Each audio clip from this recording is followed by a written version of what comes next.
Times have been tough. No doubt about it.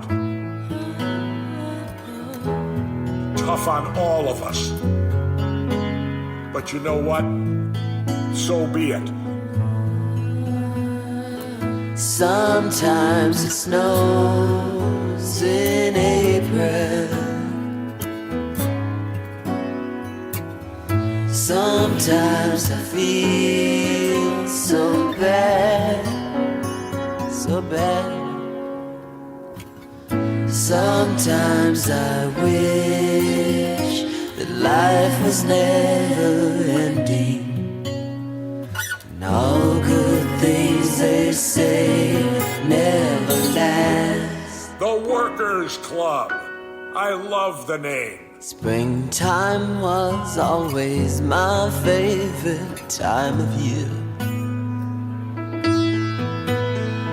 A time for lovers holding hands in the rain. Now springtime only reminds me of Chase's tears. Always cry for love. It's the Workers Club. It's Gus. It's Larry. It's Wilson. It's maybe the end of Steve Keirn Chronicles Volume One. Maybe the second penultimate. Maybe not. We'll see how it goes. Gus is zooted. He's, as the kids say, he is gassed up. He is loud. Now, I recently found out that the kids call it gassed up. They call it getting loud. Well, actually, I was... Call what? You're not explaining yourself. I'm doing right now. If you can see me. Yeah, they can't see it. So. Yeah, I'm holding a little. I'm holding a little joint or possibly a blunt. Here, I'll do a blunt. It's theater of the mind. Yeah, brother, I'm getting gassed up right now, son. Now, see, my coworker today told me that I was cooking, and I didn't know what. But I was cooking. You're cooking, and you're like, I'm Shawn Michaels over here. You have a little chef hat on. He's like 45, and I'm like, is that a word? And he's like, that's what all my kids say. I'm like, I didn't know it came outside of wrestling. They're watching NXT and they're on Twitter going, Sean's cooking right now. I explained to him the chef's outfit, and he shook his head. Yes. A young person recently told me about at the shop was like it's called gassing up right now, and I was like, oh, interesting. It's so and then another brother in the shop, not brother like that, but brethren said to me, oh, Steve, remember Steve? He used to call it loud. We're getting loud. Herb was in the shop. He got loud. That's been around forever, though. And I was like, yeah. I was like, oh, yeah. And he was like, that's kind of like gassing up. And I was like, yeah, okay. All right, I'm with it. And I was like, oh, what about there's some stinky skunk in here, brother. What's going on? Is stinky skunk, am I out of date on that? Maybe. Gus, what do you call it? What do you say to your compadres? I'm partaking in cannabis. You're very scientific. I am going to get elevated with some green. In Eyes Wide Shut. It's Daddy needs his medicine. Daddy needs his medicine. No, in Eyes Wide Shut when they get high, and she goes to the medicine cabinet and it's hidden inside of the bandages. Yes. And it's a very middle-aged with kids sort of thing to do. That is just so what we have going on. It's hidden underneath the sink, so no one can smell it. It's a ritual. Well, that was the big talk in the shop, was the person saying, "Oh, I have a new container, so it doesn't smell, and da da da da da, and it looks like nondescript, and da da do. They sell these, but I'm thinking to myself like, oh yeah, you just get pill containers and you bury it deep and do. Man, it's so weird. I've just whatever. It's all sprinkled throughout my house. I can't wait. I'm probably going to eventually with this person, and I'm gonna look right at him after the toke and go, I'm so gassed right now, dude.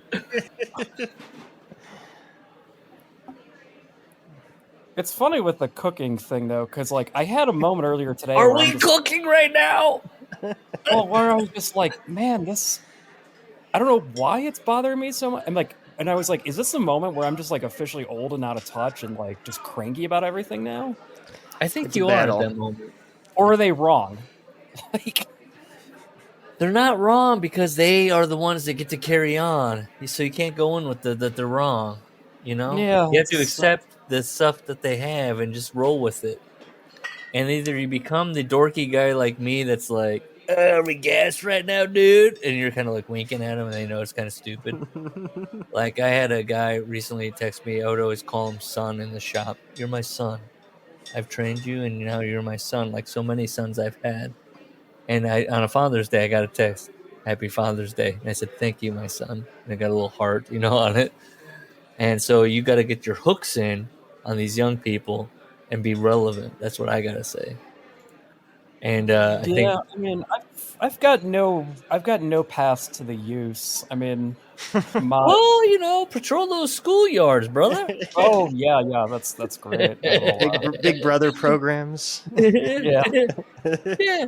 Sup, brother? Are we getting gas today? Let me help you with your homework. We getting loud and proud? What's going on? The world's passing me by. Well, yeah, that's true. And I mean, yes, death comes from us all, and that's the big takeaway. This is the Workers Club. Death comes from us all. Did I say that right?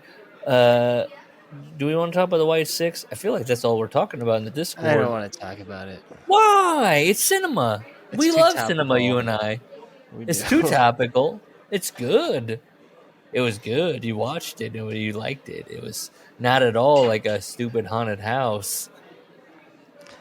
Well, okay, Corey, our friend Corey said, Corey Brennan of Fightful.com, that it is not supernatural. What is it? It's not?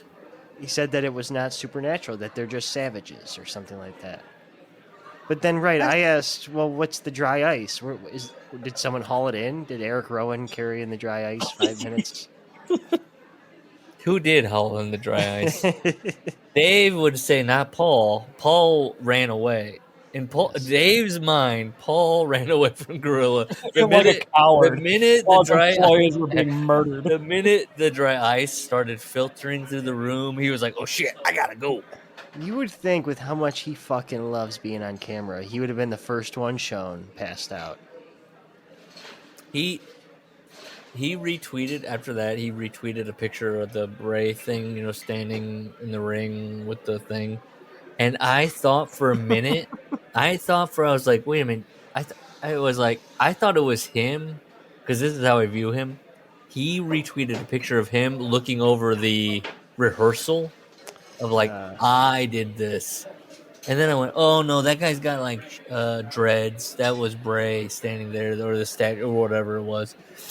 I was like, oh no. But I did think for a minute, I was like, oh, Paul retweeted a picture of himself looking over the rehearsal being like, yes, I am the mastermind of this. Okay. Now, to all these people going, I'm so glad Bray's looking down on this. That guy got fired. And Paul talked openly. And not only that, was cold as ice on the market. Bro. And again, this is a man that died by not following very simple instructions from his doctor. While pumping out, well, I don't know. I'm not going to get out of line. We live. This isn't some tread. This is a very easily preventable situation. Literally, the doctor is like, hey, your heart's got issues. Wear this defib. Oh, we'll leave it in the car. I'm fine. And that's a tragedy? Oof. It's a Ian listens and he's like, I don't want that heat. I don't want that heat. We need to edit that one out. I'll say this. No, look, he was fired. No, he was fired. He was fired. Listen, Paul talked openly that he was tough to work with. He had ideas, and he was rigid on those ideas. And there was the conversation was, how do we make this work? Which was how do we make you lose if you're an unbeatable monster? And I'm sure he's thinking, well, you don't beat me. He's Bob Holly. Yeah. You don't beat me. But, he lost to Goldberg. It's just, it was all over the place. I mean, he got fired. Look, he got fired. Tony Khan didn't sign him. I mean, we're giving honest takes here, and that is that. And Dave Meltzer, God bless him, his one big bugaboo. He on WWE was the Bray Wyatt stuff. Was like he's killing guys. He's Seth Rollins, crushed. Nobody can work with the spooky stuff. Even Alexa Bliss, he talked about that. Their character is dead at that point. They got to engage with the spooky stuff. They got to act scared. It's asking a lot of them. And so that's now where we're at with this thing. What happens now? They don't have to wrestle. And who are you feeding to them? Dallas has not wrestled a match in years at this point, and it's not like.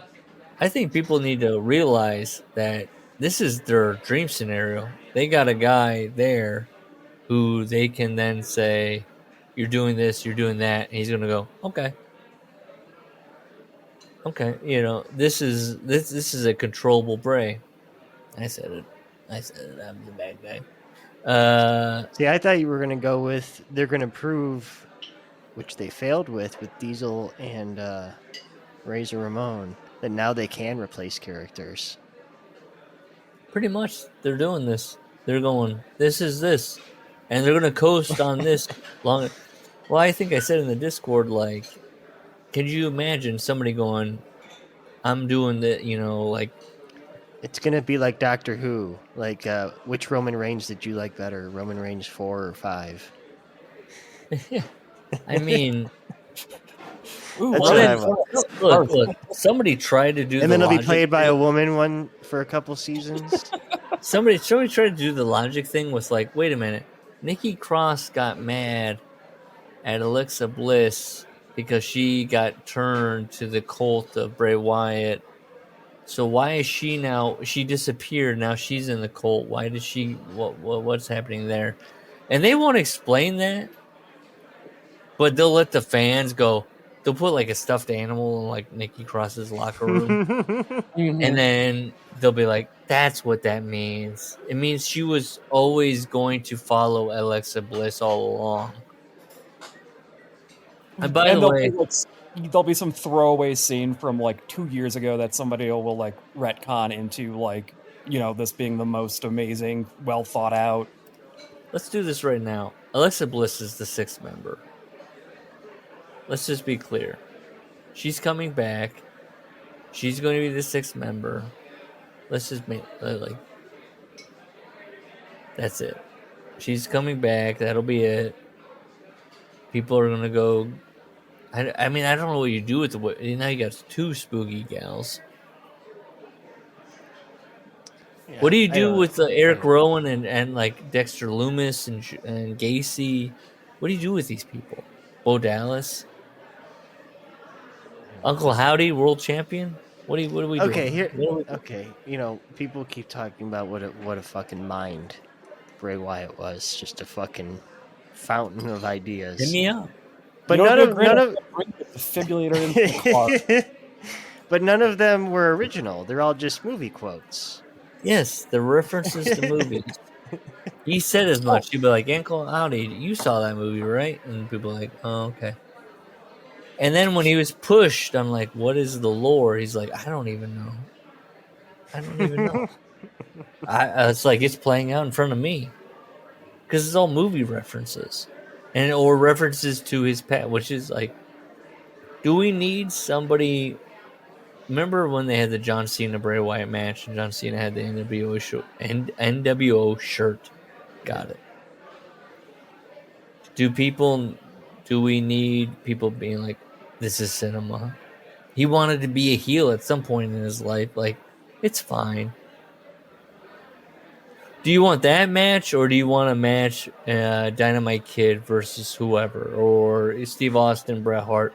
Do you know what I'm saying? Like, what are we doing here? If I want to watch spooky crap, I will watch actually good horror. I'm not going to watch like some reinterpretation of like homages to other. You're like, I know what the Uncle Howdy means, and now it's in my wrestling. This is great. Yeah. It's never worked. No. Even The Undertaker, the spooky shit was the cringe shit. You know, early 90s stuff.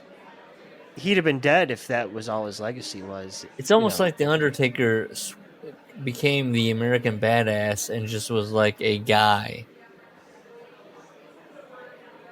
I mean, what are we doing here? What are we, like? I don't know. It's for such a specific fan base, like the spooky fan base is such a niche audience. I don't. I feel like they're just gaslighting us personally, but that's my narcissistic view. Now, Larry, you said you had thoughts on NXT Battleground. Let's go. Oh, you didn't watch it? Well, Trick Williams is really coming along great. He looked good against. I don't even know of any other men in development right now. Hey, don't sleep on Lexus King. Oh, that would be the other one. Okay. I believe Ethan Page was the name. The young rookie Ethan Page is popping Page, quarters. I don't know. Are you guys excited for the TNA collaboration? I have thoughts, but I don't want them on the air. Can we appreciate that WWE is like, we're gonna troll AEW by promoting TNA? 500 people watched the last pay-per-view. That's what I mean. So WWE is like, we'll use our might to pop you guys up, and when are you guys gonna catch up with AEW? And it's like, never. Not even with this. Nobody likes this. Nobody cares.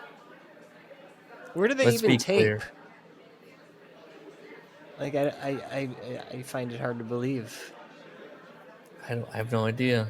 But I think they usually pick like a city and do like a run of like a few days and do like a couple months worth of tapings and So no one's making a living there. Right? Oh no, there's no way. Okay. Come on, they're making a living at TNA. Dolph Ziggler's signed there. He's making some money. Jeff Hardy is now kind of probably signed there. I like that Matt Hardy and his wife are back together again. Remember they had that little 2-week divorce at the beginning of the year. I didn't know that. Back on TV. Oh, it was full of Instagram drama. Oh, cool. Yeah. Can we put it up on the air? Can we watch this? Watch what? It was like high school passive aggressive girl stuff of like, moving on and I don't need my, you know what I mean? She was single, unfriended people. Well, that's all. When you have kids and you're that age, that's the cool thing to do. Yeah. I think she implied that he cheated. With it was who? messy. Who's sleeping with Matt Hardy? I'm Have sorry, man. I'm sorry. He waddles over to him, saddle sore, with his with his bow legs. Look at me. Look at me. Who's sleeping with Matt Hardy? I'm asking that. I bet that look line like is me. longer than you think, honestly. I'm not saying it's a quality line, but I think the line's probably longer than you would I don't know about that. Hardy's Twitter is its own brand of freak. You don't want to. You don't want those Carolina boys. Yeah, dig deep.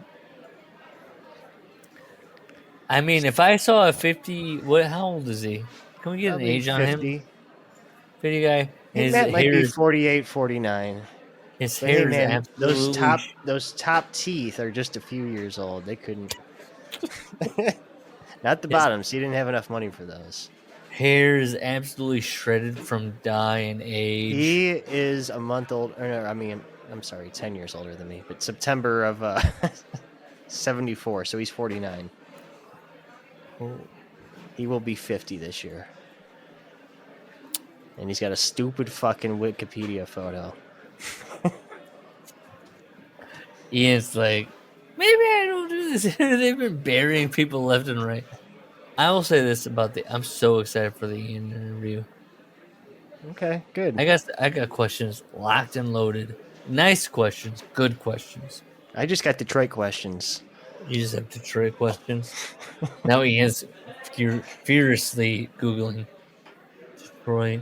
No, I know all these. That's why I want to ask him. Look, I'll say this. We'll be transparent. I listened to so many Ian interviews. I was so offended when one guy was like, "Introduce yourself." Introduce yourself. And he's like, okay, here we go. That was so brutal. I am proud of us for doing homework. Doing a what? Doing homework. It'll be better. Yes. Not having to ask these same questions again. I'm not going to ask Ian, what's this process like? What are you doing here? How many times do you call Kamala to write his autobiography? When you're talking to Steve Kerr. I want Ian.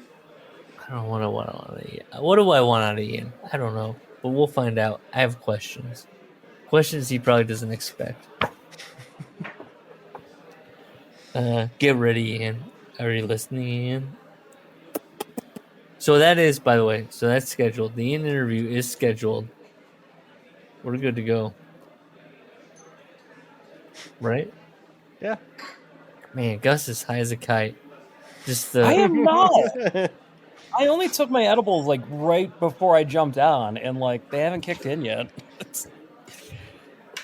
I'm a sleepy boy. All right. Chapter 16. Here we go. Toot toot. One of the trademarks of the Tennessee Territory was that so many of the buildings were dilapidated and awful to work in.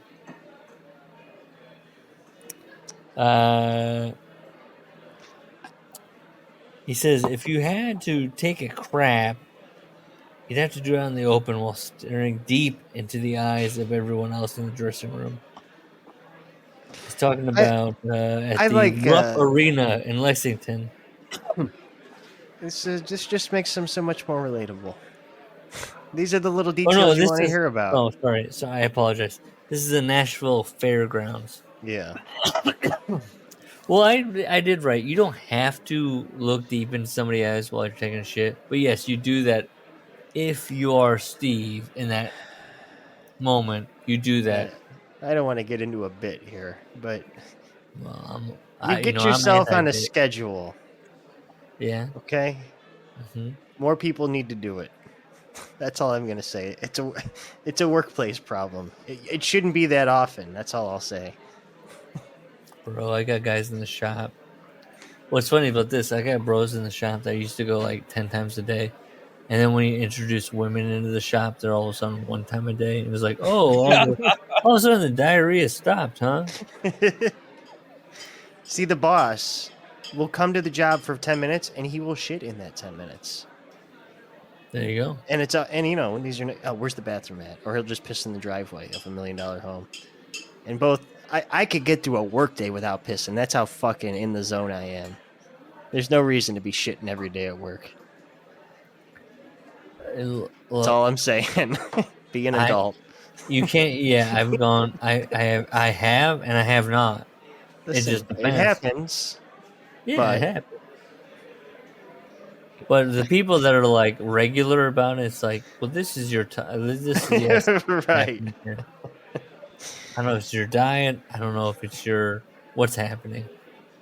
We had a new guy. He didn't last long. It was every single morning as soon as you got to work. And again, these are customer houses. Like, I try not to piss in them. Did you grab him by the throat and go, and he flooded a toilet once through the fucking ceiling.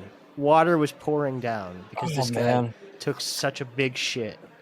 We had a guy who installed a new garage door for us a couple years back, and had to use the toilet. And this was a big dude, and yeah, there was a clog situation. It was like, come on, man, like let's just be better. Are you ready for this? I have the ultimate urban legend story about a guy in a shop. He was taking such long poops that he was pooping on the floor and then on toilet paper and then carrying them in segments into the toilet. What?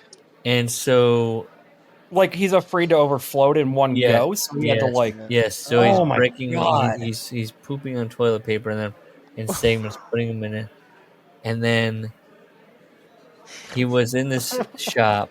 He was in this shop, and he had stepped on one of his turds and tracked it. No.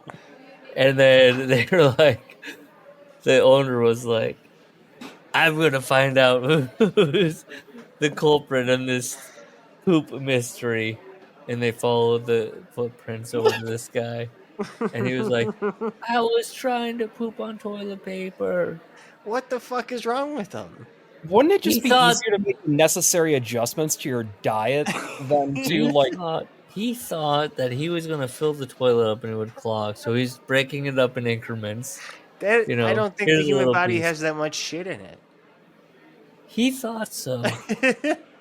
Look, I've got names. Look, to the point that I saw a name was on a piece of paper, like of guys like filling out like their like law. And I was like, oh shit, that's him. It can only be him. It's the shitter. Just can you imagine carrying your poop and toilet paper and being like, that's a log. What did I have to do? I don't know. I don't remember. Move on. I had to do something similar, but it wasn't quite that. You never broke your poo up in logs? I think it was piss related. And I think I had stopped up a toilet. Or it already wouldn't work. It was a customer's toilet. And it was like the last day on the fucking job. I'm like, I'm not staying here and fixing this thing. I fucking pulled the... Why did I have... No, you know what? I would have had to have taken a shit because there was toilet paper in there. Yeah. So I had to fucking take them out, just put them in a garbage bag, and just get the fuck out of there and never tell anybody. Scumbag stuff. But I didn't break the toilet. It just... I didn't know it was broken. It was the Dumb and Dumber situation. One of my favorite things to do is to drink with people in my industry. Imagine that and chop it up. So I was, and then yada yada, and then I was like, oh man, I'm gonna go to this place and get like a hot dog, a burger, you know. And I was like, God, I gotta go pee. And so I went in there and I went to. This broke up a relationship. I'm pretty positive it broke up a relationship because I told this story later, thinking, oh, that's funny. I don't think they found this funny. I went to the thing and I was like, you got a bathroom in this little shack? And they're like, no. And I was like, oh shit. And then I looked across and I was like, God damn, that's so far. Like to go that far in this other building that I could see across the way. I was like, I'm just gonna... I put my order in, by the way. When I was in the shack, I was like, give me this. So then I grabbed like a Gatorade bottle and I was like, I'll just like piss in this while I'm waiting. Oh. And then a person came to my window and was like, hello, I have your food right here. And I have my unit. Man. I have my unit in the Gatorade bottle. I'm like, oh, Jesus. Just bring it back inside. And I think she was kind of like, what? And so then when I was recalling this story to the person I was dating and their mother, they kind of like... And their mother, that's the problem right there. Well, I was like, it's funny, right? That I was like, just absolutely filling up this Gatorade bottle while this person was like... Because I had said, like, just, you know, make the order... Okay. It's happened more than once in the past year where I've had to piss while I'm in my car because I drive a lot. Yeah. And I'm always paranoid that someone can see me. And I think it's best to do it while moving. Yeah, no, No, I would agree with that. But I get it. Yes, and it wasn't like I rolled down the window and was like impressed. This is a big Gatorade bottle. Hello. I'm just confused. Under what circumstance would you even tell that story? Like, how does that even? That's true. I just think it's funny. And then they were like, "What if the girl's like a teenager?" And I was like, "I don't know. I didn't ask them to come out and knock on the window." She looked curly, was like, "Whoa!" And I was like, "Hey, I'm in my car. This isn't what you think it is. I gotta piss." And they're like, "You couldn't go across the block." I was like, "I didn't want to wait that long. I didn't think they were gonna bring it out to my car." I said, I said, "Here's my order. I'll be back." What's happening? You're the victim here. But yeah, this all came out of Steve shitting in the locker room. Get back. Wait, hold on. I'm sorry. If you had to take a crap, you had to do it. Yeah, and he's like, yeah. Steve's staring at people's eyes, which he's taking a crap, and he's like, do something about it. The more our profiles increased, and he's talking about the fabulous ones, Stan and Steve.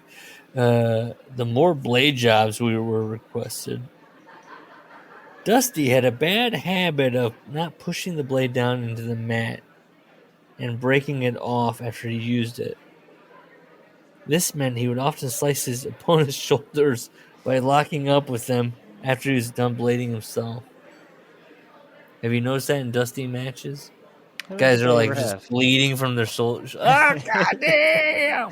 But I kind of quibble with that because when the fuck do you lock up post blade job?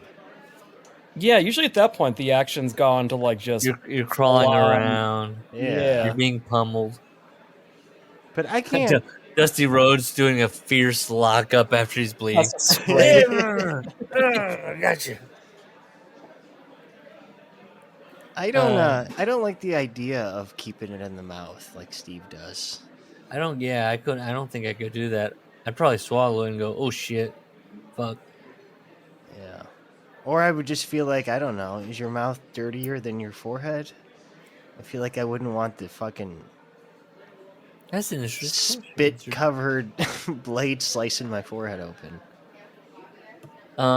It's probably like a dog. Can your own saliva hurt yourself? I don't know. Good Meta question. AI is going to tell me in 2 seconds. The saying that made the rounds was "Go to the bone for the business." Put that on a t-shirt. The first one on here, just when you type in "Can your own saliva infect?" Yeah, is suggested is can your own saliva give you a yeast infection? No, that makes sense because you're spitting on the dick, and then the dick is going in you, and then. Okay, all right. That's practical. Breaking it down in my mind. It sounded like something that you'd blame it on. You know what I mean? But you make sense. Yeah. No, I get the logic there. So the mouth is home to a host of bacteria that are perfectly safe in the oral cavity, but dangerous in a cut. So no. Okay. But I don't know. No one's ever fucking gotten. Yeah, I mean, if you're already going to the length of like feeling comfortable running a razor blade, across your head, I don't think, I'm being too logical about it. What if somebody was like they had like gnarly teeth, and they're like, "I got the blade for you right here," and somebody might be going, "I don't know, man." Maybe they're not taking it out of their mouth. Yeah, that's what I'm saying. And some guy Why would someone do that? And he's like, "Yeah, well, he lost his blade right here." And I know it happens here, but I bet somebody had to be like, what if somebody that did like chew as their gimmick, and they're like, "I got the blade right here," and it's like gooping out like a string of chaw as they're like, "Give me the, I got the blade right here," and they're going, maybe not. Who did chew in their gimmick? I know who was it? Stan Hansen. Yeah, Stan Hansen's like, "I got the blade right here on my lip," and then it's like just dripping with chew, and you're like, "Oh, okay." The same. Go to the bone for the business. And again, we're going to make Workers Club T-shirts to say "Go to the bone for the business." Okay. Full left chest. Go to the bone for the business. Very subtle. Very, very quaint. I simply cut very deep, but very short. Because he's looking at everybody's forehead and he's like, that looks stupid. Okay, let's talk about it then. They're going horizontal. They're going like this, and everybody's got welts on their heads. No. You're wrong. He's criticizing guys who go vertical. When I look at Dusty Rhodes, I think he's going horizontal. He's going vertical? Well, he mentions Abby. Abby's definitely vertical. Yeah, Abby's vertical. Why would you go vertical? Where's the paragraph about it? Where he talks about the foreheads. Why would you go vertical? That speaks to somebody never getting punched. Like whenever you. I mean, New Jacks were like that too. That's weird because if you get punched, it's easier to be more subtle about it. Somebody that has stitching above the eyebrow, it's horizontal. It's always horizontal. It's always like. It's never. Who gets a vertical unless you're like stabbed? Who gets? It's horizontal. Like the wounds are always like little like. Nobody can see what I'm doing right now with my brow. Here we go. I decided early in my career that I shouldn't be cutting up and down. Right, so that's what he's saying. So he cut left to right. Yeah. But now I watched the Maven video, and it seems to be what Punk was doing too, where you just do the jab and turn. Which just a jab, sounds brutal. I don't know. I guess it's not a big point, but... Yes, he says they all had huge gig marks in their heads. Well, but he's thinking, look, if I cut and it scars, it'll just be like with all my wrinkles over the years. You got the Triple H forehead where... Yeah, instead of the whole welt in the middle of your forehead like Dusty or Devon. It looks like a 6-pack of hot dogs. Yes. Who thought, at what point are you start scarring up and go, maybe we're doing this wrong? I feel like this doesn't, like, do boxers look like this? No. Oh, okay. So he's in a match with what? Who are these? Jonathan Boyd, the sheep herders? Yeah, the sheep herders. He goes, look, I need a blade. He loses his blade. He's like, I need a blade. So then Jonathan Boyd goes, gotcha, yeah. And he does the mass transit incident to him. Yes, he cuts his temple. And he's like, God damn. You call that a blade? This is a blade. So he's like looking at the audience, and it's like the blood is like spurting on people. Like, and I love that Steve just runs to the back. Yeah, Steve's like, this is exactly this should be every single person. I've never seen that before. That's not good. And then he just runs. He's like, okay, goodbye. Tojo Yamamoto walked over to me and said, no good, no good. And Steve says, I know it's no good.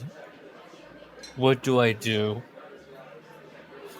So they get him. And everybody that Steve encounters is like, oh shit, this is bad. Yeah. And they keep saying, like, we're losing him. And Steve's like, what? Because he's still conscious. He's like, losing him? What? A nurse is going, oh man, he's almost gone. They're looking at the blood pressure because he keeps losing so much blood because he's going out of this artery.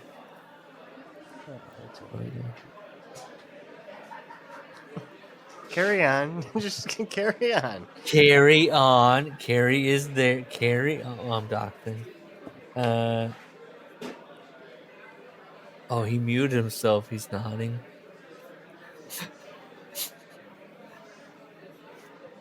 It's being so polite.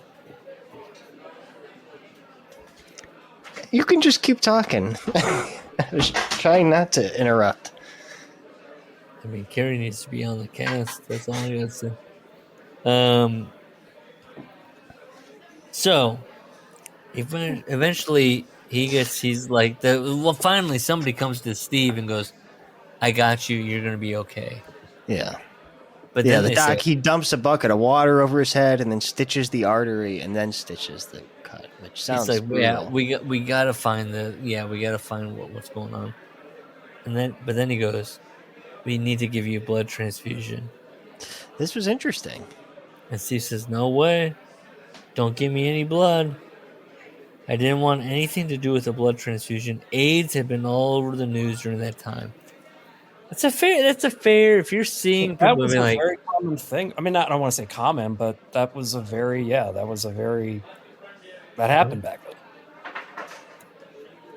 people are going, what's going on here? Steve is going, hold on, I've just seen the 60 Minutes piece. Yeah, Steve's clever. So they say Arthur Ashe didn't know enough to say that. Right? I'm serious. Right?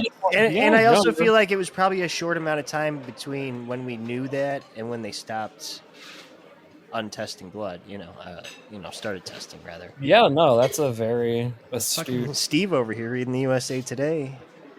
Yeah, he just worked with Abby. Didn't he not just say he was working with Abby?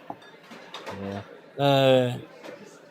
That is funny though. Like they're bleeding, like just open wounds with some of the most like degenerate like people you've ever met in your entire like life, and like that's where the line is. Though I don't want no other blood in me. Yeah, come on now. So he explains in this book how blood replenishment works, and they're like, okay, if you don't want, you got to stay in the hospital this long. The blood replenishes. This is how it works. The ratio. Bum, bum, bum, which I appreciated. I did not know how the blood replenishes. Do you want to talk about how the blood replenishes? It doesn't matter. 50% of what you lose in the first 24 hours. It's like a half-life. Yeah, it's like boop, boop, boop, boop, boop. 25%. Boop, boop, boop, boop, boop, boop, boop. Okay. So, here we go. This is a big part of the book. The first time I ever laid eyes on the Road Warriors was when I was watching them on TBS. They had colossal muscles. They were inescapably cool and compelling. So, they agreed to a disqualification. The Fabulous Ones and the Road Warriors. He takes Hawk's arm and tried to give him an arm wringer. But he just stuck his tongue out and refused to budge. So he's wrestling them, and everything he tries to do, they're like, nope. He says, this is far and away the most resistance that I've ever gotten from another wrestler so early in the match. And to be clear, during this entire time of the Road Warriors, I'm thinking about Hawk sitting next to Larry Nelson. Coke-addled Larry Nelson, eyes shifting about, sweating. Sweaty, yeah. His collar's undone. As Hawk is like, I just raped a girl. She was underage. And Larry's like, oh no, are the police coming to get us? Oh no. And also, of course, of Brett being like, Hawk's a great guy. And I'm pretty sure he died because he's so sad about Stu dying. Similarly. I forgot about that. Yeah, Hawk died because he heard about Stu dying, and he was like, I'm done now. And I was like, oh, well, that's cute. Time to go. That's cute, because he was also, apparently, he came down to Larry Nelson and was like, you want to hear something weird? This girl was like, no. And I was like, yes. And also, she's like 15 or 13. I don't know. She looks old. And then Larry Nelson was like, to be clear, and I know consent cannot be given at this age, but he did not say that it was a forcible entry. No, we look, and if you listen back to the Larry Nelson episodes, we looked up the Canadian age of consent. Oh, was it crazy low? And it was crazy low at that time. I think, or if it was like I could. Well, because Larry Nelson was like, I don't know the laws. I'm just here. Look, he's putting his hands up in the book, like I don't know what I'm doing. I'm just here. I was nervous. So Corey's about to get born. Yeah, Steve's son. And he just does the same gimmick. He's like, I delivered my daughter. And so I know what I'm doing. And the doctor's like, okay. Look, I've been in that would not happen now. If I came in and I was like, I know what I'm doing, they'd be like, you still have to be this is lawsuit. Get security. It was a different time where you're like, I know what I'm doing. Give me some gloves. I dropped down their authority. He's like, I have authority. I got this, he says. I got this. So what happens? Oh, Lawler says, you guys got to go to Evansville. You guys got to do AM radio. And his first son is born. It's his son, Corey. Steve knows the future. He goes, first of all, nobody listens to AM radio. And so he's pissed at Lawler. He's kind of over Memphis. And he goes, look, man, I'm leaving this. I'm just leaving. We're gonna walk out right now, man. We're here at this card. We're walking out. And Stan, God bless Stan Lane. He looks at him and he goes, I'm still your partner. Let's do it. Let's go, brother. And they do. They walk out of the crowd. And they just go, goodbye, goodbye, goodbye. We're leaving. We're not being on the show tonight. We're leaving. Once we completed our lap around the ring, we walked out through the main entrance of the building and we drove home. To the surprise of no one, Lawler buried us to Jerry Jarrett.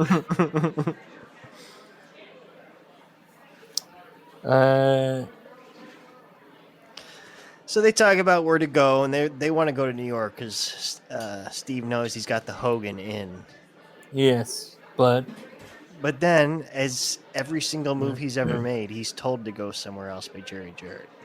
Yeah. He has not chosen to go one place in this book. Man, that's kind of nice. I would love that if that were my life, like not having to make decisions. Just Jarrett says, "Go to Vern." Yeah. And Steve says, "Cool, cool." It's March of '84. He's going to Vern. He does have a funny story with Stanley. I know this could be a fucking comedy routine. This little story he's got. Yeah, it's Home Improvement. But I was just gonna note he's making the move with a wife, a 3-year-old daughter, a brand new baby, and a Weimaraner. He's hitting bumps in the road. He's spilling coffee on himself. He's having to unload the thing to get the furniture to get the thing. He's putting the furniture back on. Yes, the credit. Yeah. Are you ready? When Stan and I first arrived in the AWA, the baby faces on the roster were old guys. The Crusher, Baron von Raschke, Billy Robinson, Larry Hennig. Vern's son, Greg Gagne. Is that how you say it? Oh, I thought of another one. Wait, hold on. I thought of another word, Larry, that I can't remember right now, but we'll get to it. I'm sure I'll think of it. No, that I was like, who says, tapestries. You say tapestry or tapestries? It's tapestry. That's a tapestry. I say tapestries sometimes. It's a tapestry. God. I'm happy for you. Gus is judging me right now? It's a tapestry. It was more the sometimes comment that got me. I'm like, why? If somebody says tapestry, they're like, yeah, tapestry. It's kind of tapestry. It's also kind of a tapestry. Vern's son, Greg Gagne, rented a house to me in Eden Prairie. Been there, shot mall rats there, just southwest of Minneapolis. Eden Prairie, when is it going to get a documentary? It's so iconic. So many things happen in Eden Prairie. Okay. Yeah, no, I'm telling you. That wouldn't be a bad one, honestly. Like, yeah, someone should make that. Eden Prairie is, Mallrats was shot there. Yeah, Google Eden Prairie. Okay. It's just it's a very popular suburb of Minneapolis. Okay. You'll never believe this, but Steve Keirn, yeah, No, go ahead. was uncomfortable with the weather of Eden Prairie, Minnesota. I didn't see a palm tree during my daily drives. I wouldn't. He's not gonna be. He's not happy. Yeah, we know he doesn't like the cold weather, and he's got wacky stories about the snowblower. That was fun.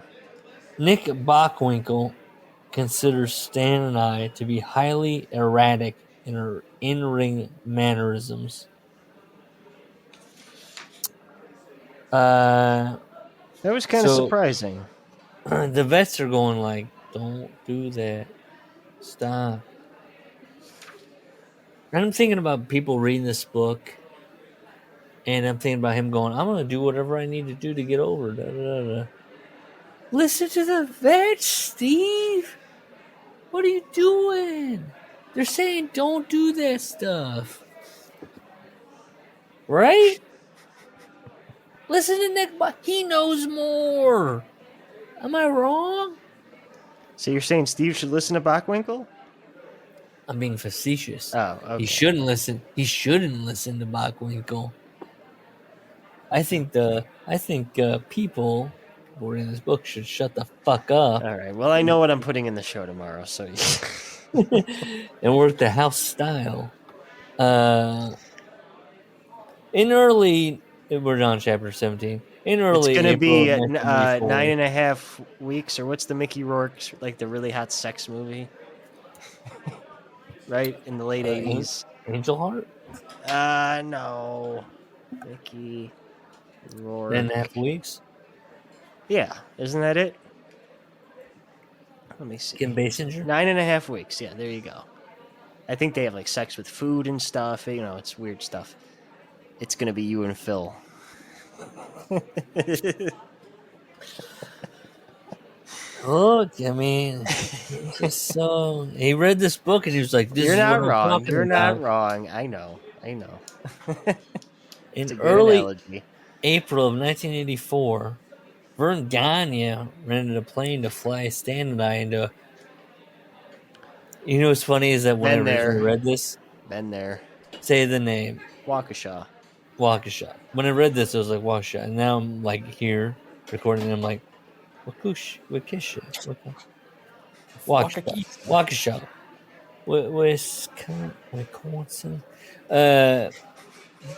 We got Blackjack Mulligan, we got Ken Patera, we got Masa Saito. It's 11 p.m. None of us had eaten dinner. They see McDonald's open. Steve and Stan go over. They get fed. They're like, "You're our last." We've heard this story, right? I know this lore. No? I don't know the lore. I was like, okay. Well, then Ken goes. Steve goes, "Hey, they're closed." Ken goes, "They'll open up for me." The only thing I was surprised at is I didn't know Steve was here for. Like, I only knew about Patera and Saito. Yeah, I didn't know Steve was there either. Yeah. He does Blackjack. So the next morning, Blackjack Mulligan says, "Boys, you ain't gonna believe what happened." And I said in Brett's book he'd been crying. Oh no. Blackjack Mulligan. Yeah. Everybody comes up to Brett, rushing up in tears, like, "You're never gonna believe! Oh no!" And Brett's like, he gets thumbs in his butt loops, going, "Oh yeah." He ended up throwing a big. Oh, so Ken Patera throws a rock. They go. McDonald's goes, "We're not going to serve you." And Ken Patera's like, "Oh yeah, I'm gonna throw this fucking rock through the window. How about that?" And he'd be on public freak out right now. People be recording him and going, "Look at this guy." So the cops showed up to his room. And what's his Masa's there, and he goes, "No, he not here." And it's a lot of confusion. They're spraying mace at Masa. Ken Patera's going, "I'm here, I'm here." It's confusion. It's chaos. Steve says to Saito, if this would have been New Orleans or Miami Beach, they would have shot you. Okay. Ken was a pretty arrogant guy. And that seemed to be a trait shared. Oh, here we go. I like this. Mm-hmm. He's from Florida. Not really, though, but you just need to keep that in mind, too, that he's a transplant. He considers himself a Florida boy. Yeah. That seemed to be a trait, this arrogancy, seemed to be a trait shared by a lot of guys who have broken into the business in the northern territories, who had been raised in the north to begin with. Nick Bockwinkel, Jesse Ventura, Freddie Blassie were all like that. They had ruder dispositions, elevated sense of entitlement. Paul Ellering, Dennis Stamp, Steve Olsonoski all seemed to suffer from that affliction as well. And I wrote, "Oh, Jesus Christ, how far north is Brett?" Well, hey, when we do part 2, we'll hear about his interactions with Brett. I'll never forget, he says, Dennis Stamp. I know of all the people in the world that you would say like has a high opinion of themselves. Dennis Stamp is on that list. Made the cocky remark to Mike Graham, "You're awfully short for a wrestler. You're lucky your dad is the owner," which is a fair statement. And I was with Stamp on this one. Yeah, I wrote LOL, got him. And then Mike dropped when I stand on my wallet, I can look right at the top of your head. And I was like, well, that's kind of sad, though, because it's all still based on your dad. Not based upon the bar and grill? Yeah, it's all based like, I'm making money. Well, how are you making money? You lean in and go, wait a minute.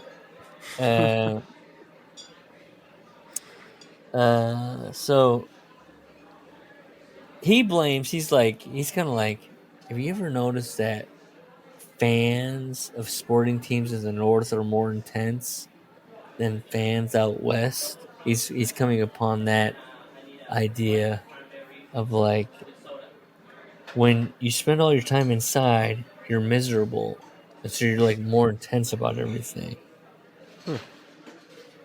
And that's it. Yeah. You ever people are like, Boston. By the way, God, hey, Celtics #1, baby. When you're in the cold, why do you follow Boston sports? I'll tell you why. My dad was a born and bred Canadian. Baseball was popular at the time. I'm not going to accept the answer you give me. I have a feeling. No, you won't. You won't. He was asked, "What's your favorite baseball team?" as a kid, and he was like, "Wait a minute, Boston team just had the impossible dream." And he was like, "Boston," and they're like, "Okay, fair enough." And then he just kept supporting them, and then he just passed it down. He was just like, "That's the team.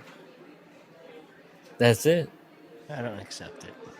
To be fair, hey, look. My nanny, his mother, lives in Cape Cod. Loves the Boston Celtics. It's just, we're like a what do you call that? A Canadian New England adjacent family. Like Paul Levesque. Yeah, like North Tonawanda, Buffalo, like Paris, Ontario. We're just, except like unlike Paul Levesque, I actually followed the Boston Bruins, the Boston Celtics, and the Red Sox over my I still life. don't totally accept it, but I'll accept the answer. Well, look, I have a state that has no teams at all. I know. You don't have a UFL team, or what is it now? The Omaha Beef are in a football arena. They're like one of those arena teams. They're like sub level. But I do like his thing that applies to. I was thinking of the Nighthawks. Here is that the Omaha That Lancers, was the hockey team. a 2010 to 2012 football team. The Nighthawks. I didn't say you don't know the Omaha Lancers, the hockey team. Oh my! You got God. an AHL team? They were huge for a while. They're not around anymore. I don't think. Is that what they were? The Omaha Lancers. Look up the like what level were they? Fuck if I know. I know it says they're still around. Junior ice hockey. It used to be huge since 1986. Yeah. So that's like teenagers, though. It didn't used to be. Oh, okay. We used to have the Omaha Racers, which were like a D team in the NBA. Okay, all right. You enjoy your Boston sports. Get back to it. I enjoy so many people in the Boston sport. I mean, look. I have my bona fides. Been to Fenway, spring training games every year for years on end. Okay. I've done the work. I've probably seen. I'll say this. I've probably seen more games than Sudi. How about that? Okay, I'm down with that claim. And he doesn't listen. Listen. Liam Neeson. He doesn't listen, so he can't dispute it. But so he has this theory that I agree with, where he's like, the Cold people are assholes, and the Miami Heat fans are leaving at halftime if they're losing. The Warm fans don't give a shit. That's his thing. He's working with Barry Darsow and Kurt Hennig. What does he say here? Living off the reputation they'd established from things they didn't really do. Oh, that's the generations, the sons. Mike Graham. He's eyeing Mike Graham as he writes this. They're living off the things they didn't do. Many of them would want you to believe they'd actually won every championship belt they ever wore inside of a wrestling ring. Brett is closing the book and putting it down and going, okay, brother. Is Brett? Oh, that's right. He does have at least one belt. He's not as bad as, I don't know. Brett definitely had. I know you got to be a mark for yourself. I know that's how you get successful. But there's guys who aren't successful that are still a mark for themselves, and I think that's when it gets sad. And that's why we're doing Al Snow's book next. Like the FTR guys, I think I'm totally out on him. His little man cave. It was like sadder than friends of mine's man caves who, You didn't like the Bret Hart stand-up? Have no money. He's drinking tequila. Well, I'm pointing at my head, and while I do a promo. Is that what he does? I don't watch. He does. You watch a promo. Why is he doing this? He's always doing the Arn. When Arn's like, I forgot the fourth horseman. By God. I want to try to cut a Dax I'm thinking promo of myself. That's what that is. I'm thinking.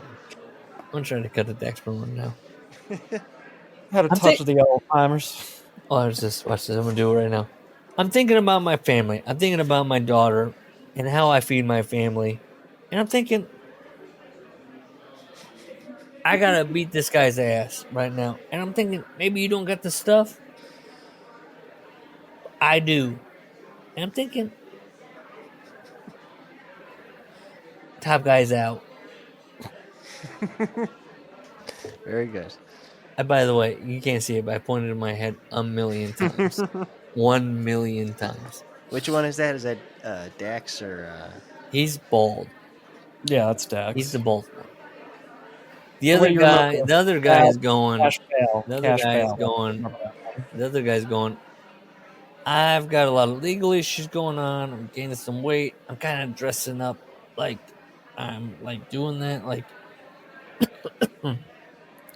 the change to whatever those damn like weird Ishii like trunks that Dax is into bothers me. Is it Dax? Is it Cash or Dax? Which one is gaining weight? Cash is gaining weight, I think. Who's wearing the Ishii trunks? Because that's the one. That's Dax. So the bald he's the one gaining weight? I guess so. Oh, wow. I thought it was the other guy.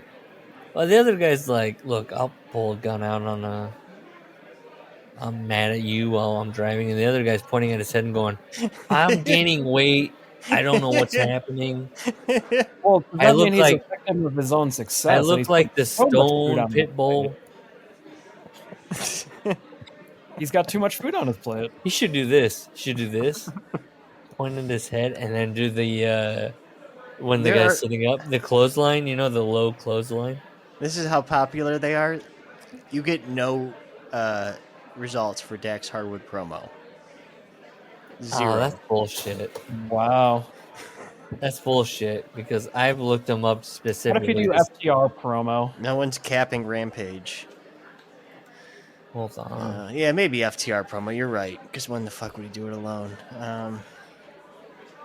Okay, there we go. There, he looks very intense in the thumbnail. I'm typing into YouTube, Dax, I feed my kids. I don't think that's going to find it. Yeah, it's not. I got Dax, Child of God, FDR. Could you have... I didn't get it either. This guy's wearing a Simpsons shirt? Why? Okay, FDR, AEW, Dax. I pay bills. I pay bills. That came up. FDR delivers a powerful message. I go to the currency exchange. Best of FDR. He's got this finger in a gun, but he's not doing it yet. Hang on, I'm going to report. He's doing a lot. Here we go. He's doing a lot of this. Can I? I'm gonna watch this thing here. Hold on, we're gonna watch this. I'm gonna share my screen. Hold on. Are you ready for this? He's not doing it here. Hold on. How do I do this? Share screen. Chrome tab. Do I just say okay? This is a 3-minute promo, and he hasn't done it. Hold on. You're a liar. My God! I had ChatGPT. Hold on. Right. Ready? Are we ready? Right. On Saturday, 2 out of 3 falls against the Briscoes in a rematch of one of the great tag team matches here in 2022. So, Tony, first of all, all, cares about good matches. Never going to get used to that reaction. So, thank you. Come on. Yeah. Oh, here we go. Yeah, here we go. So there's this little there was this little 5-year-old girl back home. And, her parents took her to this routine checkup to the doctor, and he was listening to her chest and listening to her back, and he heard something weird, and it was an irregular heartbeat. And the doctor said, "Hey, don't worry, parents. Let's just go to the cardiologist. You see it? X-rays. You had it? Let's get a CT scan and MRI and see what's going on." So they went to the cardiologist and heartbeat. And the doctor said, "Hey, don't worry, parents. Boom. X-rays done. Let's get a CT scan and MRI and see what's going on." So he went to the cardiologist, and of course, there's this promo about his daughter. They were like calling out the. And hold on, let's do it. I'll do the Father's Day thing. Hold on. He's gonna listen. He's like, "You guys are making fun of this." Hold on. AW. Am I still sharing screen here? Yeah. AW Father's Day. Where is it? Videos. AW says Happy Father's Day. Is there nothing? Really? don't know what you're talking about.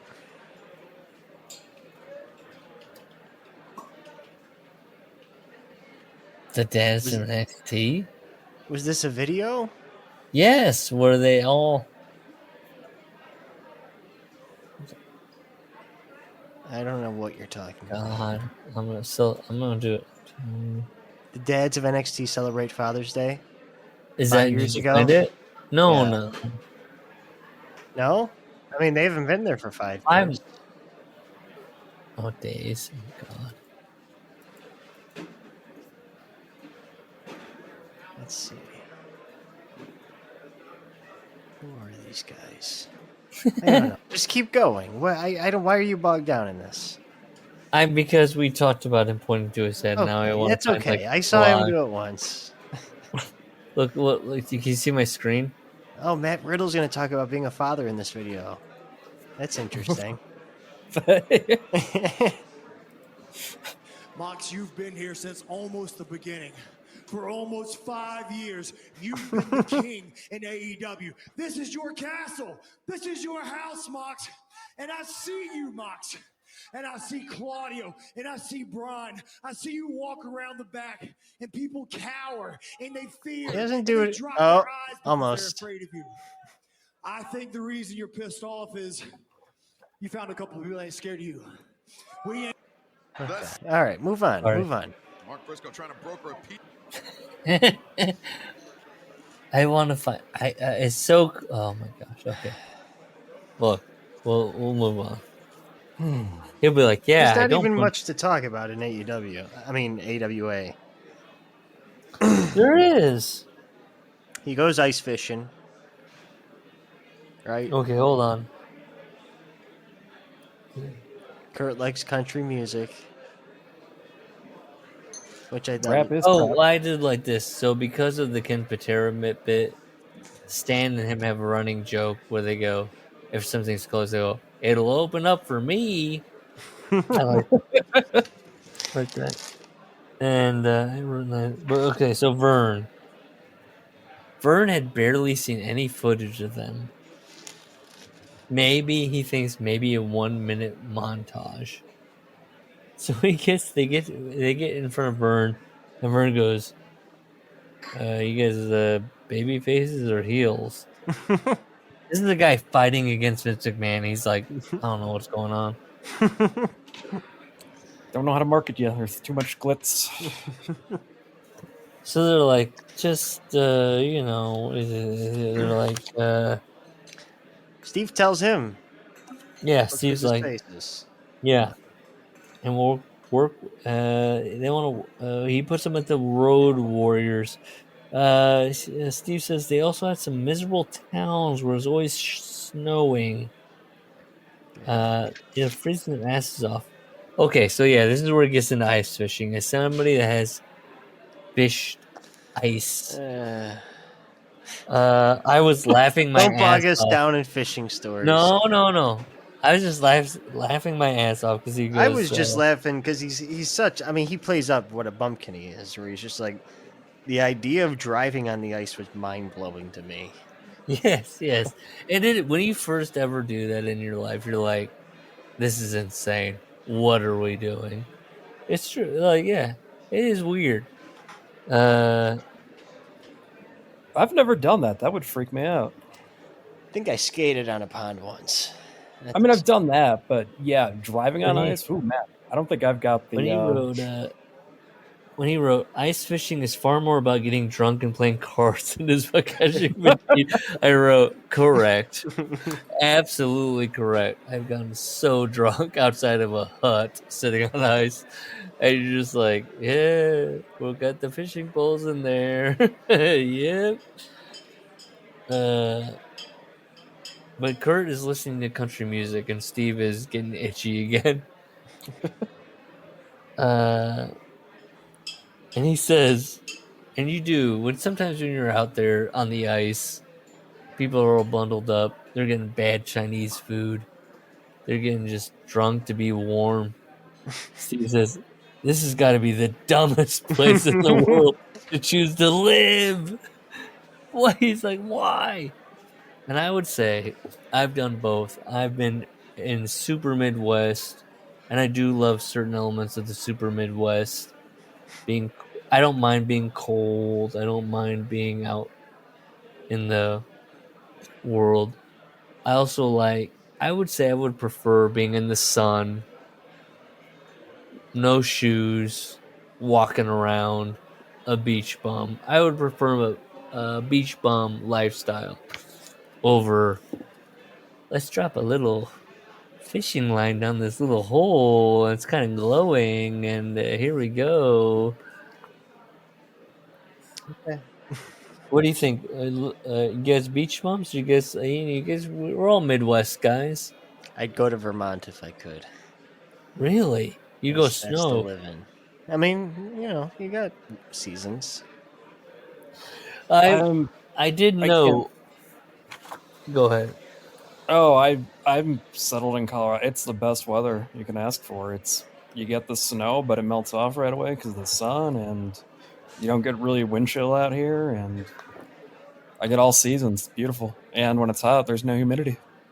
I did note that Steve has a big problem with just like the putting on like a coat. He's like, you gotta put on a coat, then you gotta put on pants, and he's like mad about it. Yeah. Your boots, your winter hat. I mean, he's not. I don't know. He's a Florida Minnesota boy. is can be brutal. If you're a Florida boy and you go up, and then you think about making a 7-hour drive. You know what I mean? Those fucking towns. That would suck. And he does tell a story where he's like, "Give me your snowblower" to a neighbor, and he doesn't know how a snowblower works, and they're just watching him laughing their ass off. Come on, you don't realize the snow is blowing a certain way? It's coming out the snowblower. The way, you know what I mean? Like, I'm just saying, you don't realize that as soon as you start it. Look, brother, I read that story and I was like, "Oh, it's Steve, wacky, but what are you doing?" Of course they were looking at you.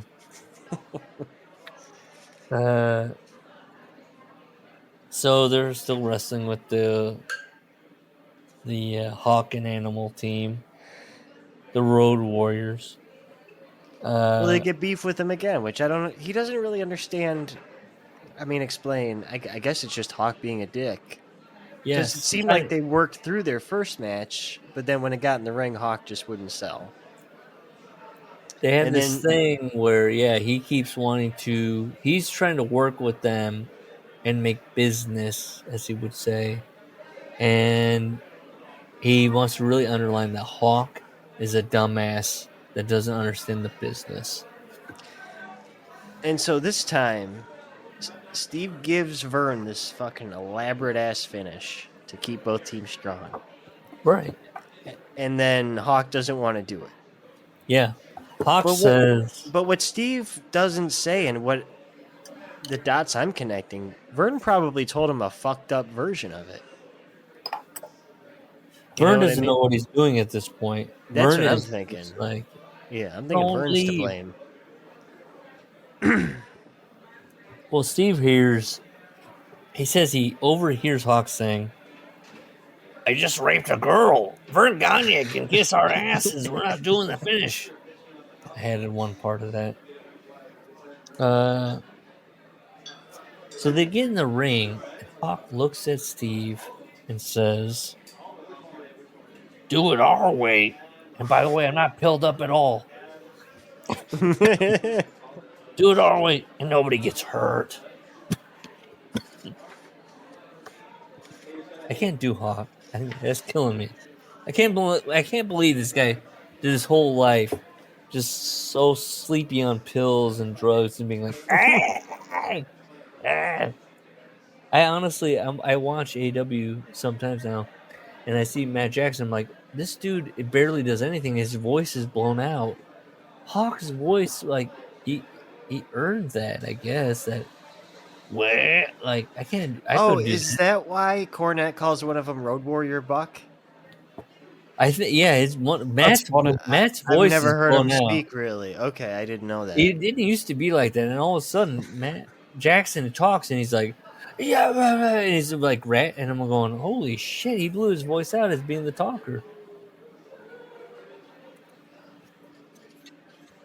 I assume. I don't know. I don't know Jim's. Jim's. I don't know the lore either, because he calls the other one Pie Face Buck, and I don't know what that means either. But that could be Matt too, because Matt's always making funny faces. Yeah. Okay. Pie Face Buck. I can't keep up with Jim's. Some guy's a Q-tip. Some guy's a monkey. Oh, that's he's like, I'm not racist. He's doing this. That's not what the monkey thing is about. Oh, of course not. He doesn't want to feed the trolls. Brian Last is going, I'm a music producer. Bill Last. Brian Last. I'm not a music producer. What? Brian Last. He's like, I'm a music producer. I don't cotton to this. Okay. All right. Come on. Okay. So, Hawk says, do it our way. Nobody gets hurt. So, she's like, all right. And he's selling. The Road Warriors just keep slamming everybody. He's like, this match sucks. What does he do here? He grabs a chair. He starts beating those guys and going, all right, I'm fighting back. And then Paul Ellering going, get out, get out, get out. So Vern rushes into the room, his entire bald head flushed red with anger. What the hell was that? What happened to the finish? Said, look, it's not Stan's fault. He explains himself. Like, Hawk was like, hey, I'm not selling that finish. I'm not, And he goes, I wasn't taught like that. I don't have to shoot when I work. If I did, I wouldn't win any matches. Yeah. So Vern leaves. Vern tells him they got to do a battle royal. And so they're going to see the Road Warriors again. And then Steve does this thing where it's like every veteran comes up and goes, all the shooters. I will protect you. Quote unquote, all the shooters. No, they are. Billy Robinson. Come on. Brad Rangans. Mm-hmm. Oh, that's Larry Hennig. Yeah, I don't know. Maybe not. He seems like a Harley Race type. Like guys like he does it in the book. You tell tall tales about him. His fucking arms were the size of Larry, we gotta find it. We gotta find a Wilson drop for this. I'm gonna go through the guys I could beat up. Let's just go through the AWA roster. Billy Robinson. So because you wrestled for a year in junior high. No. Hold on. I am so world class in many styles. Work the pro style. Bill Robinson, check. Brad Rangans, check. No. All right, take a break because no. I'm not getting silly. I'll grab a leg. I'll grab an arm. I'm wrapping that arm around them. What about the Crusher? Yeah, I could probably. You're a little guy. You're like Mike Graham. I'm a little guy. Maybe Mike Graham you could take. Somebody doesn't watch MMA. Somebody thinks it's about size. If you're smaller than me, you're a little guy. In my mind, I'm the cutoff. Add Larry to the list. Everyone below you is little guy. Yeah. No, that makes sense, actually. I'm going to clamber onto Larry when I see him. All right. Are you taking a break, Larry? Let's take 10. We're at the end of a chapter. We're not at the end. We haven't gone through the whole AWA roster yet.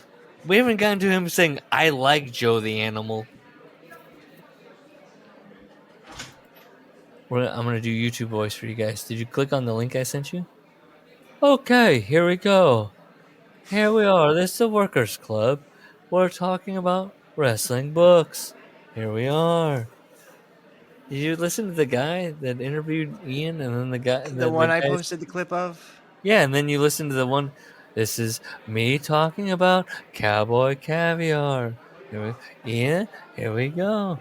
All right. I liked your animal Laurinaitis at least 10 times more than I liked Michael Hawk Hegstrand.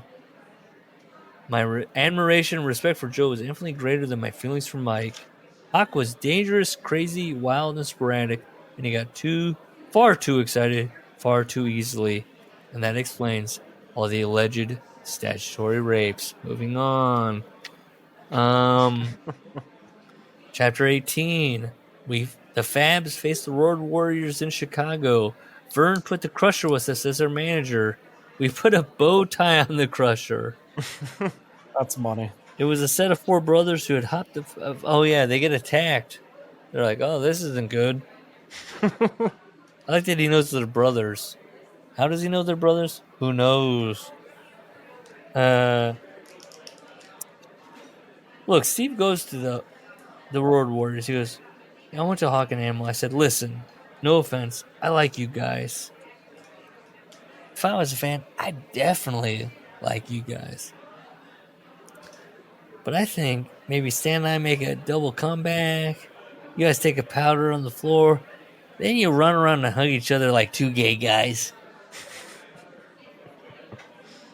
And this is where I put a little asterisk because I was like, I love Steve.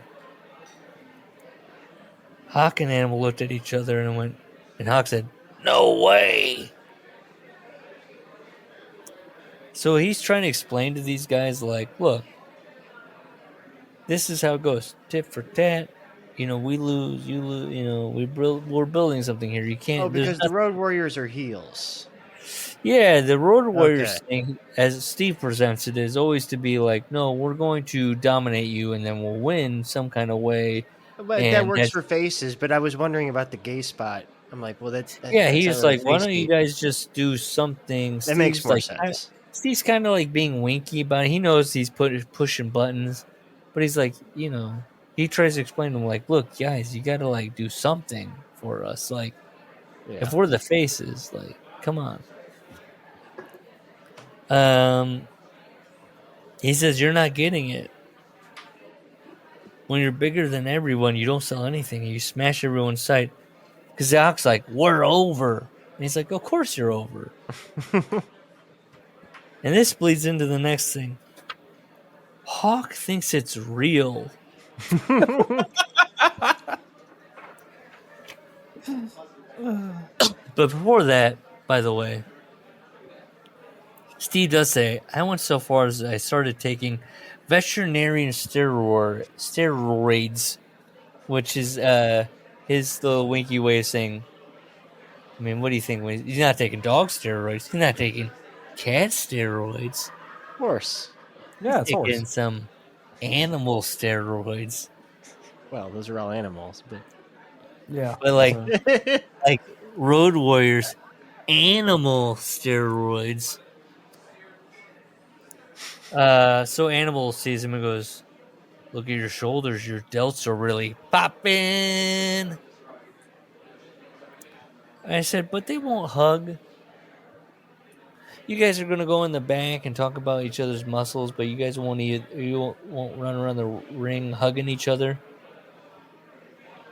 Which is gayer? Hugging at the ring or going in the back room going, look at your delts, boy. They're popping. Boy. Your bike. Oh, like that. Oh, shit. When you see your quads. Oh, you see that vein in your biceps, boy? You want me to run around the ring and hug a guy and powder out? That's gay. Get out of here. So, Hawk asks Steve, what's your win-loss record? Which might be the dumbest thing ever said in a pro wrestling locker room. What's your win-loss record? What's your PWI ranking? No, that actually is the dumbest thing. Yeah, you're right. No. Gresham took it with that. Have you seen my PWI ranking? That, I mean, is there bigger burial of all time than Gresham went to Tony Khan. Look at my PW ranking. At that point, was he ever going to be hired by anybody? What is he doing right now? There's an impact. Maybe I'll show up in NXT. He was in her little backstage video after her NXT performance, and he was probably trying to chat up getting a job. He got treated that's what there were strong vibes of that. Yeah, like I don't know. Think about that. He's treated like he was in Speak Out. That little thing of like the PWI. No, like but he is treated like he's like, like you would think that would be a guy AEW would have signed. It's but because of his thing or how he handles himself, it just isn't. He's just, where is he? He should be like a relevant player, right? He thinks so. I don't know. He would think so, yes. The PWI ranking. What's his PWI ranking now? Yeah, he lost points. Okay. So Hawk says, we never lost. And Steve looks at him and goes, none of this is real. And Steve says, look, I don't care if I win or lose. I just want to get paid. Oh, yeah, brother. So they're making big money in AWA. And Stan, they're going, why haven't we been here in the AWA all along? They're making big money here. I'm surprised. Yeah, that's... I would assume because you started in the South, so of course people above, you just Memphis did not pay well. So if he's coming from fucking Memphis, yeah, of course, Vern, who they said saw a minute of them. Of course, if you're in the South, the other guys are going to see you first. You just, it's just the way it works. Like Vern isn't. But who's hot in Memphis right now? I've got Nick Bockwinkel here. Yeah. Larry's taking pills. I am. Are they good pills? No, they're bad pills. He's taking more water. I don't take pills well. Okay. I'll gag maybe once a week to once a month. So it was a horse pill. And I have to break those in half, and those are just little tablets, just allergy pills. I'm a very sneezy guy. Very sneezy bad guy. pollen season. I like this line here because Greg Gagne and Jim Brunzell, they're in the AWA, and now they were the top babyface team. They're high flyers. And, they go to the Road Warriors and the Fabulous Ones. And now Steve describes it as they went straight to the meat. We got big, beefy boys brawling, baby. They went straight to the meat. The resentment from Greg felt similar to the attitude I felt from my Graham. Mike's problem was that he was too short. Greg was far too skinny to be pushed into main events. He looked more like an elementary school gym teacher. And then I wrote, my gym teachers looked fucking they were fucking rocked up. They were fucking ready to go.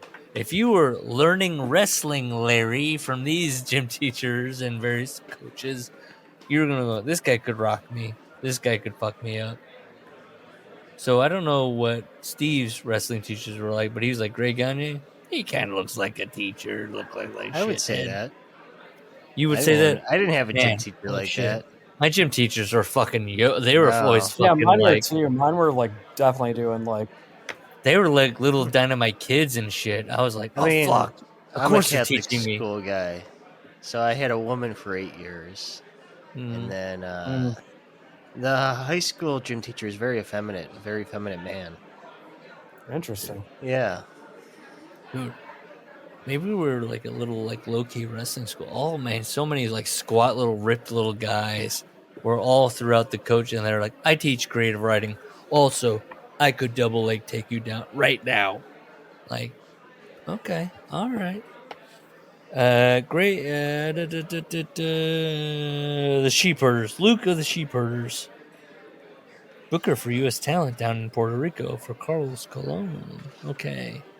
So again, they're wrestling the Warrior. Now they're wrestling the Road Warriors in Puerto Rico. And you never was this on the PWI Feud of the Year? Guess what? Guess what Hawk says? What? We don't do jobs. And then he's like, wait a minute, they're not coming back to Puerto Rico. We are. So they keep like feeding them like ideas. They're coming back, they're going, I don't know. By the way, Steve says the fans in Puerto Rico were always insane and usually drunk.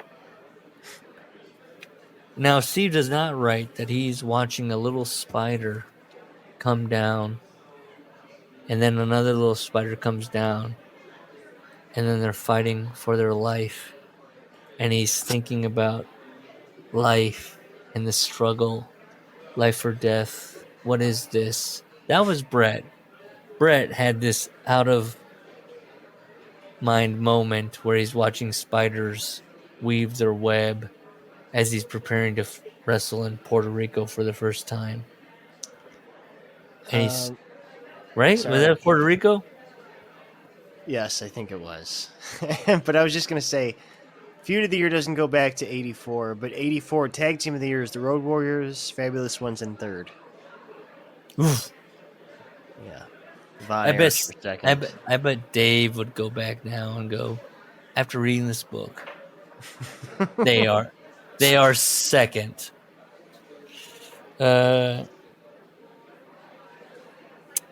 So he goes, so they get the finish the Road Warriors. And then he looks to Stan and he's like, you know what? We're going to do something to these guys. Well, something's going to go down. And he does kind of the Stan goes, oh, no! And he goes, what are you going to do, Steve? What's the plan? And Steve says, I don't know yet. I'll figure it out as we go. And I wrote, Steve rocks. Steve is like, fuck these guys. Yeah. So they do the whole plan thing, and the idea was eventually, okay, so Steve was going to knock him down, but then they were going to come back up and, get Steve. So when Steve knocks them all down, they take his offense. Steve looks at them both lying there. He goes, see ya! And he goes and fights in the crowd with the, Sheep Herders. And, when Stan was like, they're fighting out in the match, Stan goes, whoa, what the hell? And Steve says, screw those guys. And so, of course, the Road Warriors come back and they're like, I'm going to kill ya. Open up, I'm going to kick your ass. And Steve does the thing that was like, well, if you're going to kill us, I'm not opening up the door. He's like fucking with them. And then he calls it like hotel and it's like, these guys are threatening us. Go get them. Yeah, that's not very tough, Steve. I mean, good for him because Hawk's a dickhead, but nobody would admit to that in another book we've read. To not handling it themselves, right? What's he gonna do with like Hawk? Like Hawk is like, and Steve keeps Steve Hunk always would fight him. Steve keeps underlining. I feel like I could. By the way, I could fuck up Hawk. Steve keeps underlining that he's like not a shooter. Like people Hawk think he's a shooter. Throw you. He would pick you up and throw you. No, yes, fucking hell. No fucking way. This dude is so fucking pilled out of his mind. You got to remember that. If you don't have all your senses, if he's like working with two and he's like, listen, I'm taller than you. I met Jake Roberts, who is not a big wrestler. Like, you don't think of him as a giant. He dwarfed me. I felt like a little person next to him. You're thinking about and size, Jake's never even been in good shape. He had a huge fucking beer gut, but he still could have handled me. No. I'm Yes. beating the shit out of Jake. No. You're thinking about size. You're so caught up on size. It goes into it. It's about base. It's about Get the fuck out of Larry. Any man can be taken down. Anybody can be chopped down like wood. Look, if I get one arm around you, if I snake one arm around you, Steve Keirn style, lights out, baby. Going in the eye. I don't know if I'm getting the Koji Katao hook out. I'm the hook finger. I'm like Steve Keirn. I'll bite a finger. If you reach it.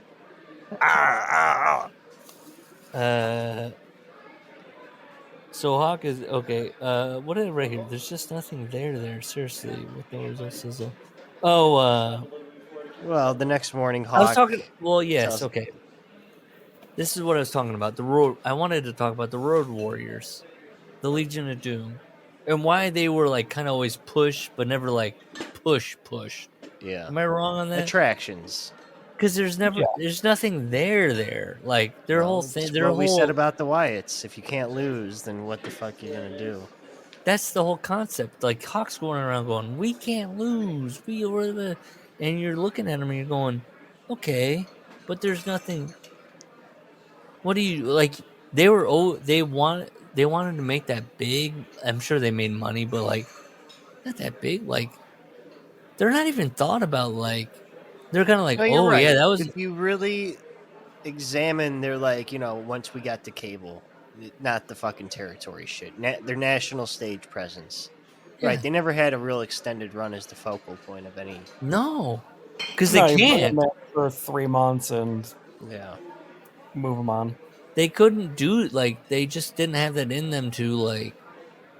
That is weird that they really could not. Maybe Joe might have been like, Hawk, could we just maybe be more adaptable?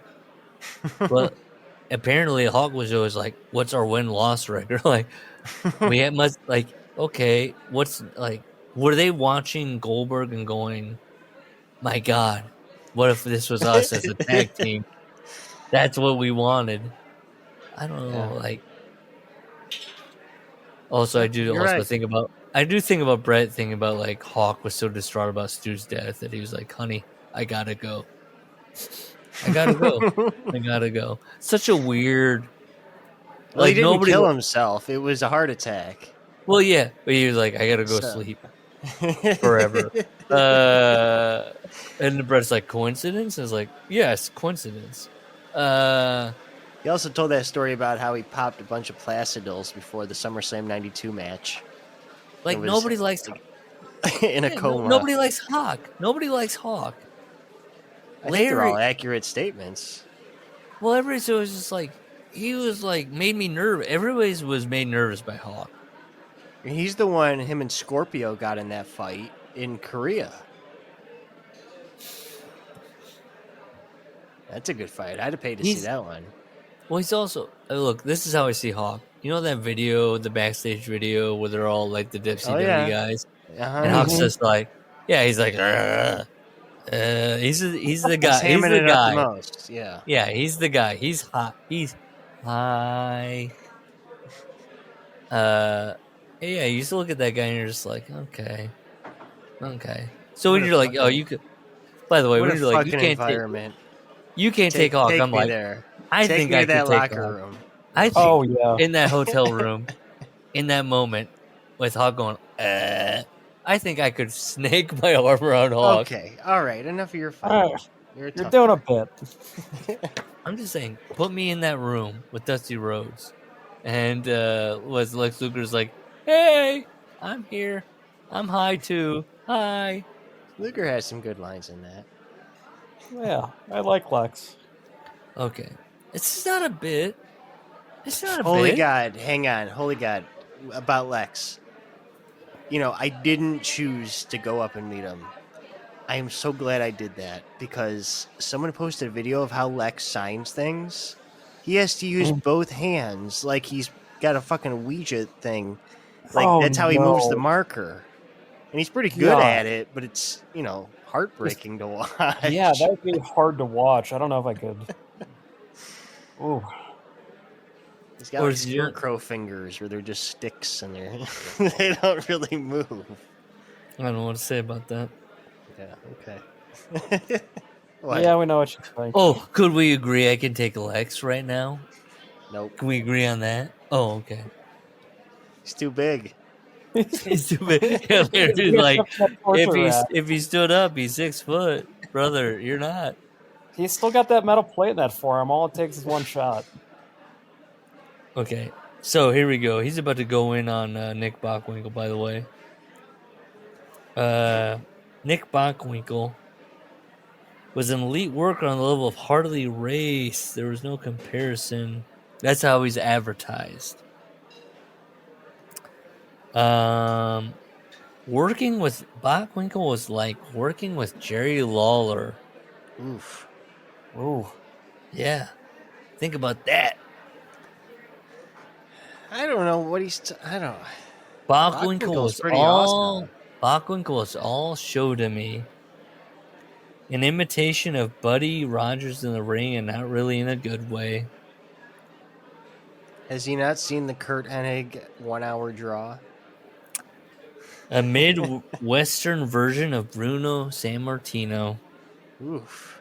Damn, double side swipe. He's just burying these guys. Steve is loaded. Repetitive stories about throwing guys out of bars when they were teenagers. And I wrote, or beating up robbers. Again, Steve's like, I like Harley. That's true. Nick Bockwinkel did what? This guy's a shithead. I don't believe that. Well, Bobby made Nick. Who was the other guy Steve was doubting the stories of? Oh, yeah. Was it Blassie? Oh, Blassie, yes, Blassie. Okay.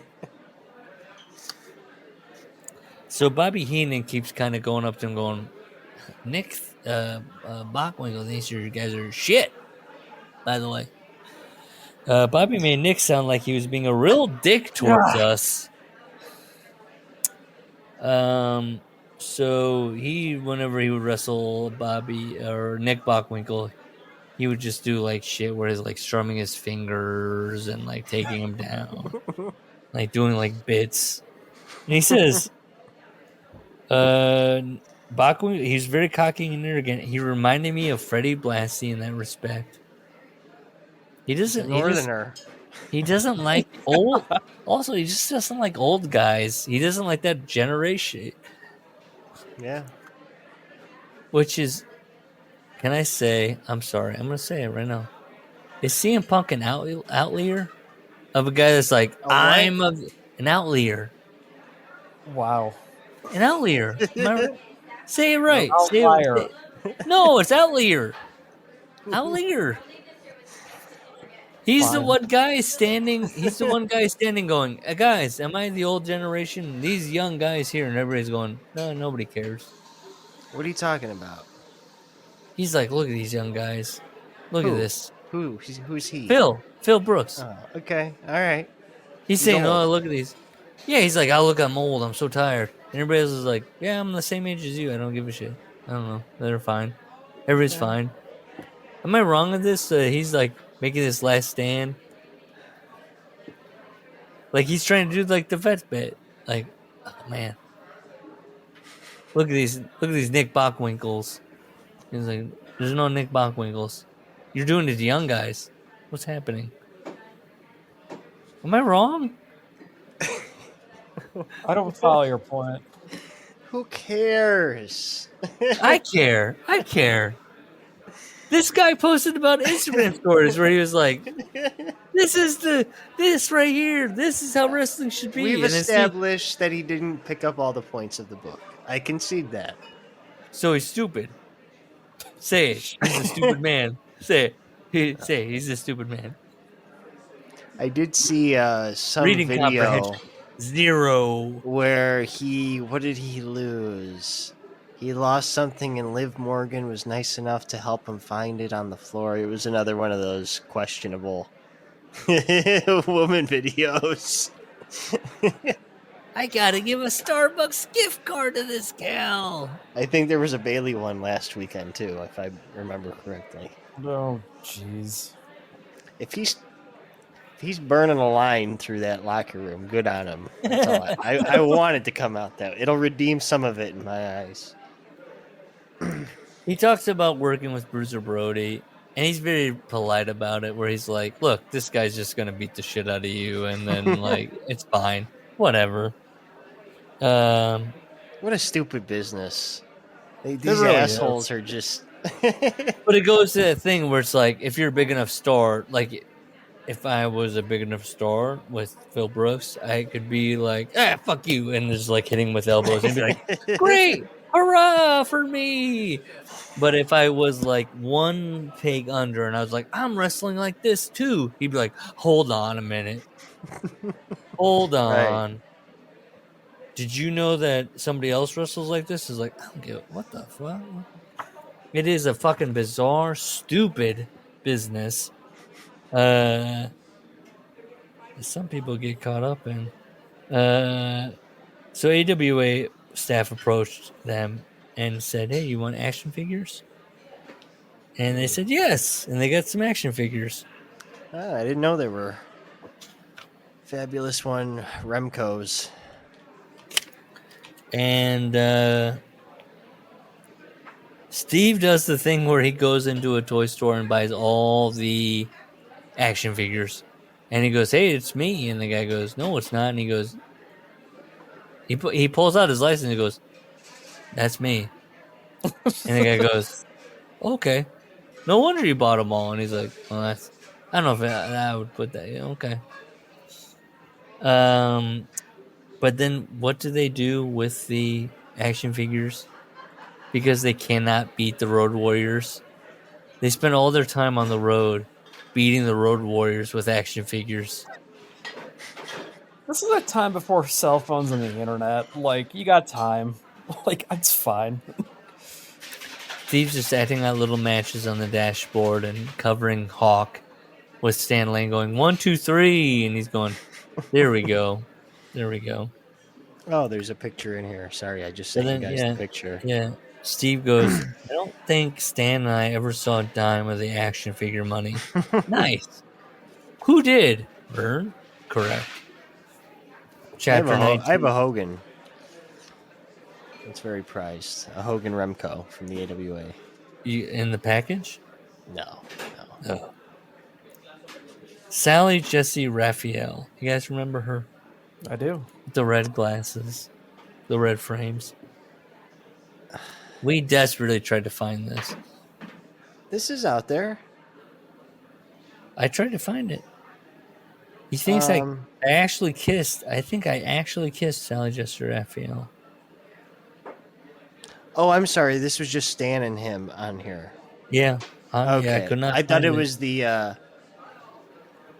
Remember they did the. Oh no, that was Donnie here. No. What was that? Sally Jesse, where it was like an AWA special, and like the Gagnes were interviewed. That's what I thought it was. I don't know, because in all my research of Sally Jesse Raphael and remembering her show, she said I hated how eventually they try to turn my show into like trash. But guess what? You can only find of her show. It's a trash. The trash. Because that's the only stuff that's memorable. And so then they got sent on a San Francisco AM on the KTSF television station. And again, we tried to find, did not find. And the host was like, I know it's fake. We'll do a bit on TV. It's been taken down by NBC Universal. The clip. Yep. I sent you guys that. I said I think it was up at one point, and then it got taken down. God, that annoys me. So he's like, do the sleeper on me.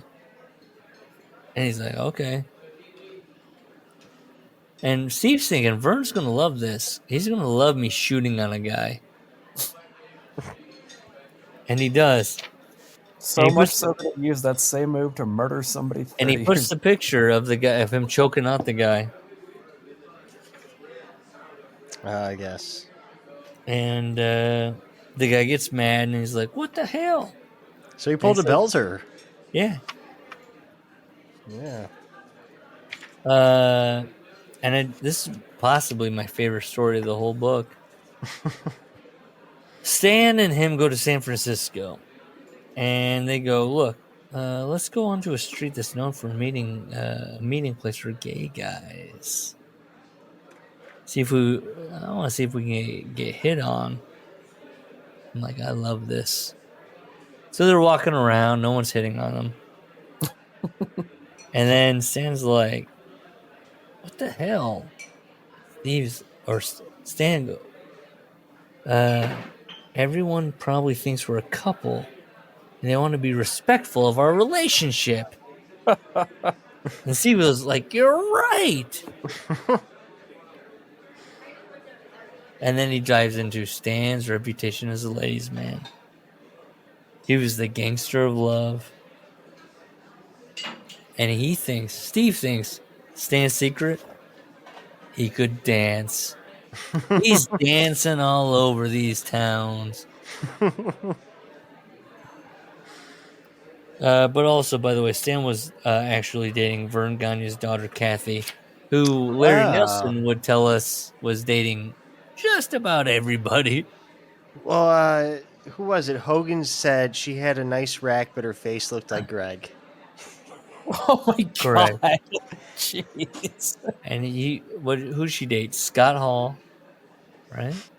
Larry Zbyszko. No. Zbyszko married the other one. No, that was the other one?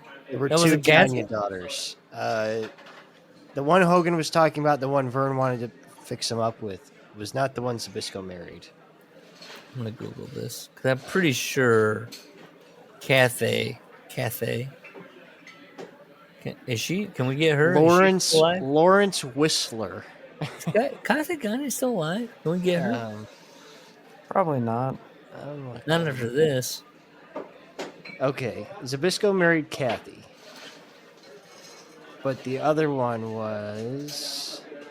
There was another girl. She has a website? I like that when you type in Kathy Gagne AWA, Larry Zbyszko is the first result. Not her.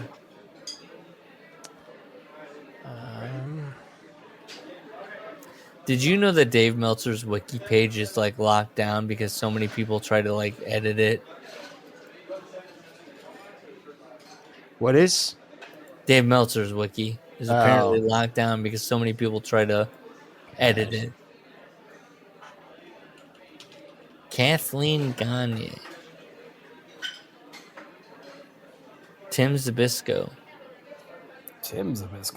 Yeah, I don't know. I don't remember now. I could have sworn he had two fucking girls, and I confused him at one point. But anyways, Stan's dating her. Okay, yeah. I mean, if anything, it just makes Zbyszko look like a bitch for marrying her, right? Yeah, especially like that was like the dying days. Like, yeah, like no one else is left. Let's just be married. The way I figured it, if you left while you were on top and making money, it really didn't matter if you left early because their last memory was that you'd made money. I was also very straightforward and never minced words. Yeah, baby. Pro wrestling was a business of nepotism and cronyism. Mm-hmm. And I didn't have anybody. A lot of old guys, I loved this line. A lot of old guys would accept getting de-pushed until their entrance music was once again the national anthem. Who wrote that? Was that Steve? Or is that Ian? That's where's so that? good. Where's that line? What page? Page 380. Old guys working until their entrance music was the national anthem. Okay. That is a good... Nice little burn. So... Stan and I were making our transition from the AWA back to Memphis. Eddie Graham committed suicide by shooting himself twice. He'd shot himself a first time and then blew his mouth out. Then he had to cock the gun again and shoot himself in the temple. What the the thing fuck? is, He still didn't immediately die from his injuries. Eddie tried to kill himself while Mike was away in the Super Bowl in San Francisco. Eddie remained on life support, and Mike had to pull the plug on his own dad. He have been at the Super Bowl. I mean, Mike. Yeah, Mike was having fun at the Super Bowl. Eddie's wife had caught him in bed with the lady that cleaned their house. That's what he'd heard. And he goes, when it comes to Eddie Graham and my feelings toward him, and I put a little exclamation mark, here we go. People need to come to grips with the fact that your idols and your mentors will often let you down. Hell fucking yes, here we go. With Eddie's drinking and his general conduct during my final tour of Florida, I was finished with Eddie Graham in my mind. I was through with the notion that I owed him some kind of eternal debt. You're sticking around to me to be mistreated, then your loyalty has ventured into the realm of stupidity. Goddamn right. I had the impression that Eddie had broken me into the business exclusively to be a jobber. That's what he's living. He's like, holy, I don't know if this was all on the up and up. When Eddie died, I felt neither let down nor saddened. But I did lose every bit of remaining respect I had for Eddie when he committed suicide. Eek. Following that, I took my dad and pedestalized him far above Eddie. Eddie had taken the coward's way out. And he's thinking about, like, what did my dad endure? And then Eddie's like, it's kind of getting a little rough. I'm out. And he's thinking about his dad. And all his dad went through. Eddie only to commit suicide when things got difficult and destroy his family in the process. And he says here, look here. When you leave behind devastated children and grandchildren to grieve over them, over you, you have thoughts or love for the ones you're leaving behind. I have zero respect for that. And all he knows is I don't want to grow up to be that guy. Yeah, okay. He's look, Steve, I was like clapping. I'm clapping. Brett would be like, look, my mentor. How many times have we read where the guy's like... Whoa. Hang on. Maybe for taking people off the pedestal, sure. I don't know about the suicide opinions. You know, yeah, that is an interesting topic, the suicide thing. And I don't want to debate it, but... We don't have to. Larry's on point. He doesn't think it's the coward's way out. Some people can't handle it. Sometimes the real estate deal goes bad. There are those kind of people. Those are always weird ones. Yeah, we gotta classify. You're right. Suicide. I guess you're right. Yeah, There's guys. There's Eddie Graham. He's flying his plane. He's drunk. He's like, well, I don't know. I know those types too. So yeah, he's like, my promotion is so shitty right now. Beep boop, beep boop, beep boop. He's bim bimming. He's like bim bim bim bim bim. And then the mouth blows off, and then bim, bim. He's like, oh damn, shit, son. Bim. I gotta bim bim cock. Here we go again. I'm sorry. And then he's like, at the end of that, he's like, oh shit. Here we go. That's wild to be like, second shot? I'm still gurgling? Fuck. This didn't work out real well. God. Also, right, what's wrong with right here? Why are we doing this There's always those theories that the gun will slip or something. I don't know. The gun will slip? The force, I don't know. I don't know ballistics very well. I'm not a gun guy.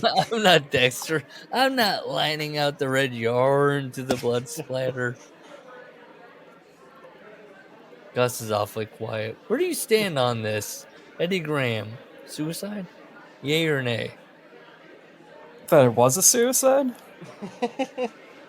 Are we suggesting that, like, due to his, like, mafia connections, that maybe it was fake? Is Eddie Graham amongst the Love Has Won cult gods? Next to No, Robin Williams? I think Gus might be. What if Gus is kind of right? They're like, oh, he shot himself twice. It's like, did he? It was probably Gotti. Gotti showed up. It's how has this question never been raised before? Listen, that's what people think Michael Jordan's father died from, right? Because he owed money to people. We can't apply that to. I mean, we know that's a fact. This could be the same thing. We know Mike owes money all over town. Exactly. He's like at that, like, was it Morocco? Where they're like, oh, he shot himself twice in the mouth, and then that's like somebody walking up and be like, bam, and as he's like, oh, correct. I don't know. I just, I think Gus brings up a good point, an interesting point. To think about. I mean, now I'm thinking, would Eddie Graham, like what we know now from his book about Eddie Graham, he's pulling the hammer back. If you shoot yourself in the mouth and you're like, oh shit, wouldn't you be like, I'll bleed out, I'm good? You're really gonna go for? Well, yeah, most people you're gonna double dip. A suicide attempt, immediately your response is like, "What the hell did I just do?" It's not like, "Let me finish the job." Like, I'm gonna double dip. I'm gonna do this. I don't know. I feel like the mouth and then the thing that rings now. You say that rings. I'm sorry, Ian. If we're going wild. Imagine the brief moment your mouth is gone. Your thought is not going to be, let me finish it off. It's you're panicking. Like, yeah, you're like, oh man, I'm so bad at this. I'm as bad at booking a territory as this. This is bad. This isn't good. Well, and you know how easy it is? Like, I mean, somebody like that who's like a chronic drunk that everyone's just done with. Everyone's going to be like, okay, that story checks out. That's what they did. They wanted, and they're like, he's a drunk, spill a little booze around. They'll be like, he missed his mouth. Correct. I don't know. Gus, I think you're right. You can't introduce Mike being like, I need exactly $5,000, and then I'll be good. And also, the people that own the bar, it's like weird. Correct. You can't introduce that element, and then you can't live that life without the consequences of that life. And then Eddie's like, "Oh, I shot myself twice. It's weird, right? I killed myself. Yeah, blew my mouth right off." Now, then, how did Mike die? I would assume the same thing. He shot himself twice somehow. No, I just mean with it, he shot himself. We're all Googling Graham suicide.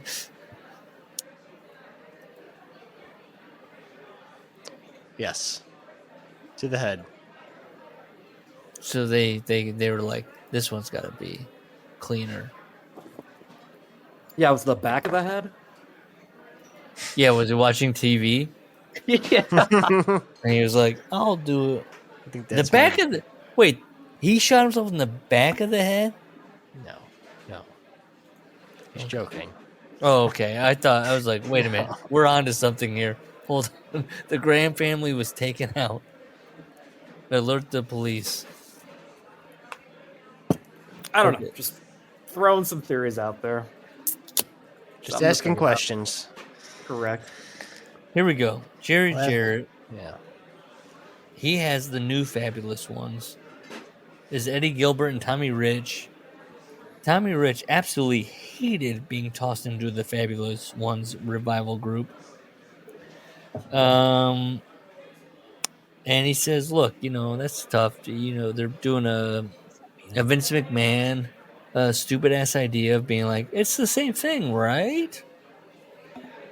He says, if Dusty Rhodes left Florida, you couldn't just trot out another fat guy with a birthmark on his belly and ask him to talk with a lisp and call him the new Dusty Rhodes. Yeah, well, Vince will try. Actually, they did that in Memphis. That's right. Dirty Roads, I think is They did in WCW with Oklahoma. No. That was a bit different.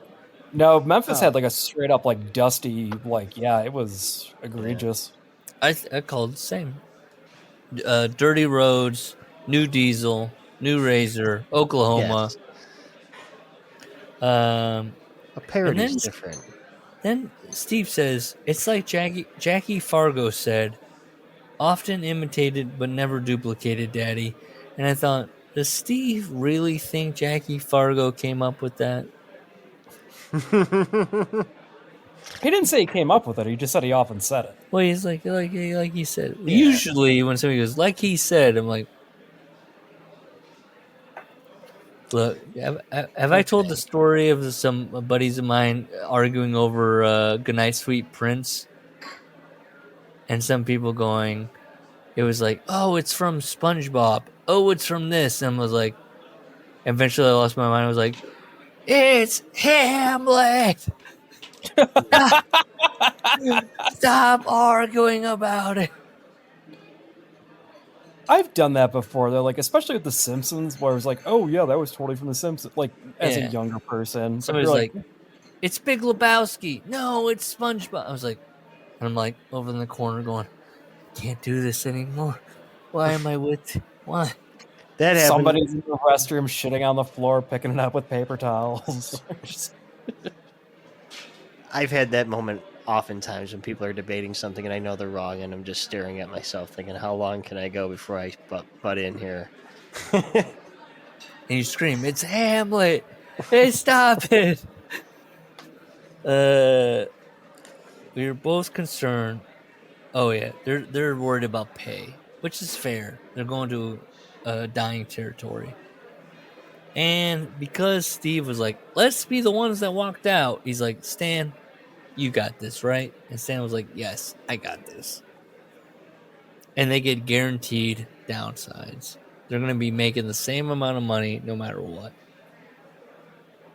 I felt the heat from Lawler, Dundee, and others due to our guarantee. And I thought, Lawler and Dundee aren't on those same deals? Okay.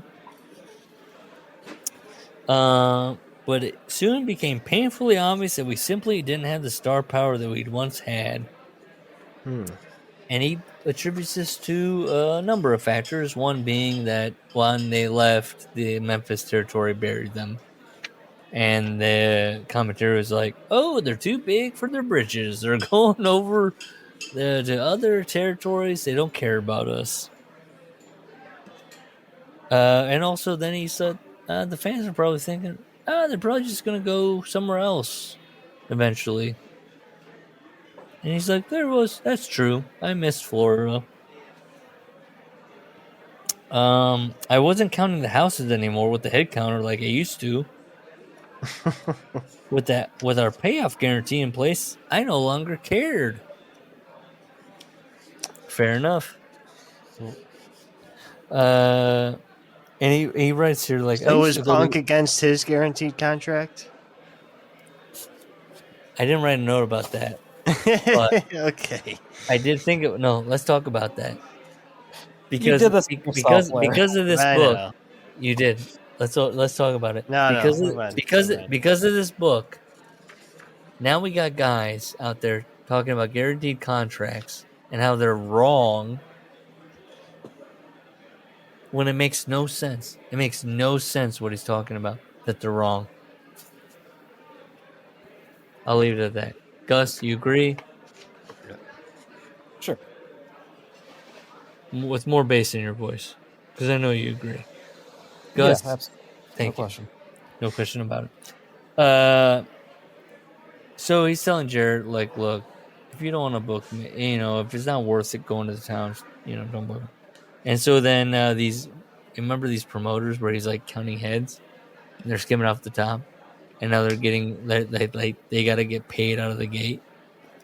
Those promoters are going, yeah, we're not booking them. Yeah, no, thank you. He specifically cites Buddy Wayne out of Mississippi. But then there's Teeny, Jared's mom, And Stan has some kind of Teeny is Stan Lane's kryptonite. Cause she wants photos, she wants merch from them. She'll go to Steve. She'll go, "Hey, you got any merch?" And he'll go, "No." He'll look her right in the eyes and go, "No." But then she'll go to Stan and go, "Steve's lying to me. Don't be a liar like Steve. You got any merch?" Stan will go, "Yes." And his whole point is, look, we go to some of these southern towns. We have the merch. They give us 10%. We sell everything. We pay them the 10% cut of just selling the stuff. Teeny is going to take all of it and then give us the vendor cut. And so that's why he's lying. And he's like, fuck it. If Jared brings it up, I'm going to fucking tell him straight up. And Stan Lane's going, I feel like my teacher's yelling at me. Anything like this? You got anything? You got any thoughts on this? Nothing on this whole chapter. I don't. Well, here we go. Dennis Condrey, the lover boy, Jimmy Cornette's boy. He's loose as you could ever be. Steve's got a problem. He's locking up with him, and Dennis Condrey's going, "Oh no! What? Oh, okay. Yeah. He didn't work stiff because he wasn't from Florida. That's real wrestling. Yes, correct. And then Steve's reaction to somebody going, "Oh no!" would be to just work stiffer and just keep working them. By the way, Jim Cornette did. He says, "Oh man," not "Oh no." That's why I was thrown off. Oh, sorry. I'll do it. Okay, sorry. I'll do it. Oh man! Oh man! Oh no! What a thing to say while you're getting clubbed on the back. Oh no! Oh man! Oh no! I'm just a lover boy. Jim Cornette's taking pictures. What if you wore a bandana?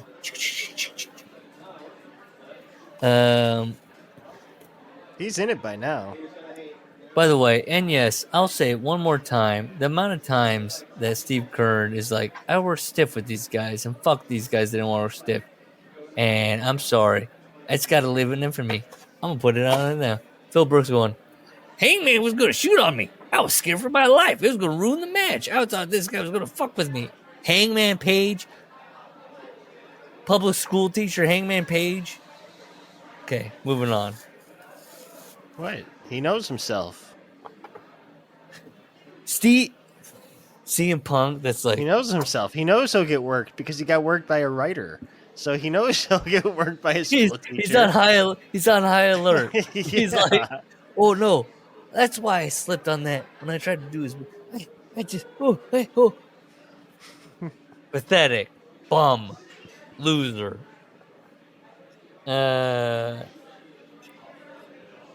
You'd kill to write Drax the Destroyer. He's done everything you've ever wanted to do. I want to write about the wrestler that I was like, I probably had a problem with.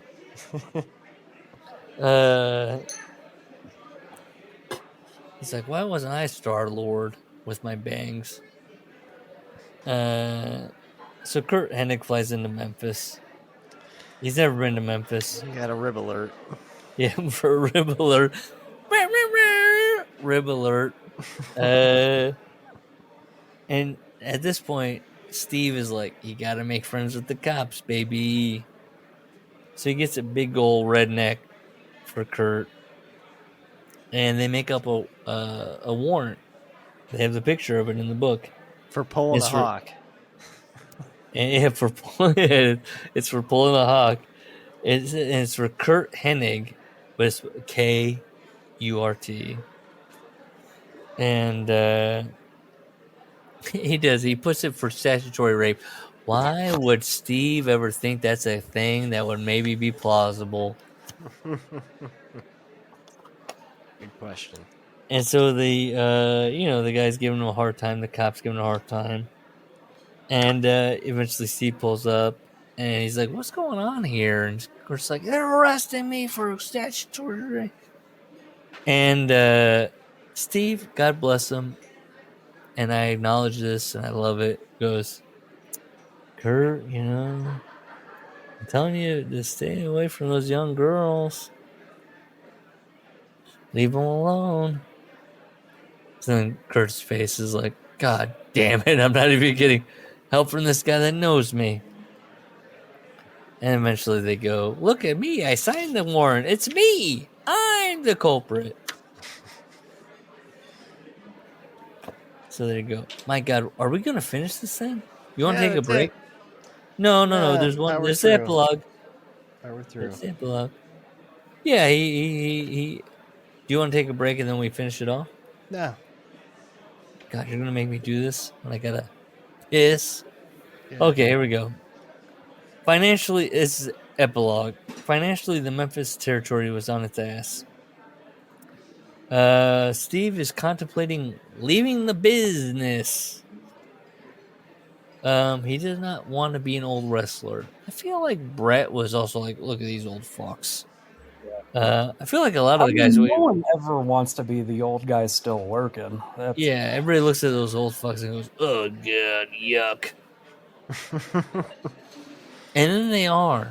I mean, Dennis Stamp says that in Beyond the Mat while he's an old man. Yeah. There would never be a guy that every limb gets blown out and they just keep going for that payday. There would never be a guy like that. Every limb? Every limb. The try. Well, who was that Jimmy guy? Oh, Jimmy Havoc? Jimmy Havoc? He lost every limb, right? Is that what you're saying? I'm not trying to be Rave? Jimmy Rave? Or Jimmy Rave. Jimmy Rave? Yeah, it's one of the Jimmys. Lord. Havoc, Jacobs, or Rave. One of the three indie Jimmys. Did Jimmy Rave have a problem with Phil?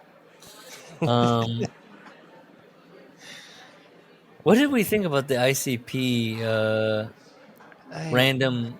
Save it for Dear Tony. Oh, come on. We're trying to get through. Your heart. Well, yeah, we're not going to speed run this thing like Larry would be like, so then that happens and that happens. What do we? I'm going to stew in these people. I want to stew in these guys. They're doing something vulnerable like writing a book. You want to, who are you? What are you doing? When the fans finally pulled the plug on Tennessee at the conclusion of 1985, it was because I was homesick. He's missing those palm trees. My buddy, Terry Hulk Hogan Olea, the guy I'd advised to steer clear of wrestling because there was no money in it, was the most popular wrestler on earth. It was difficult to fathom.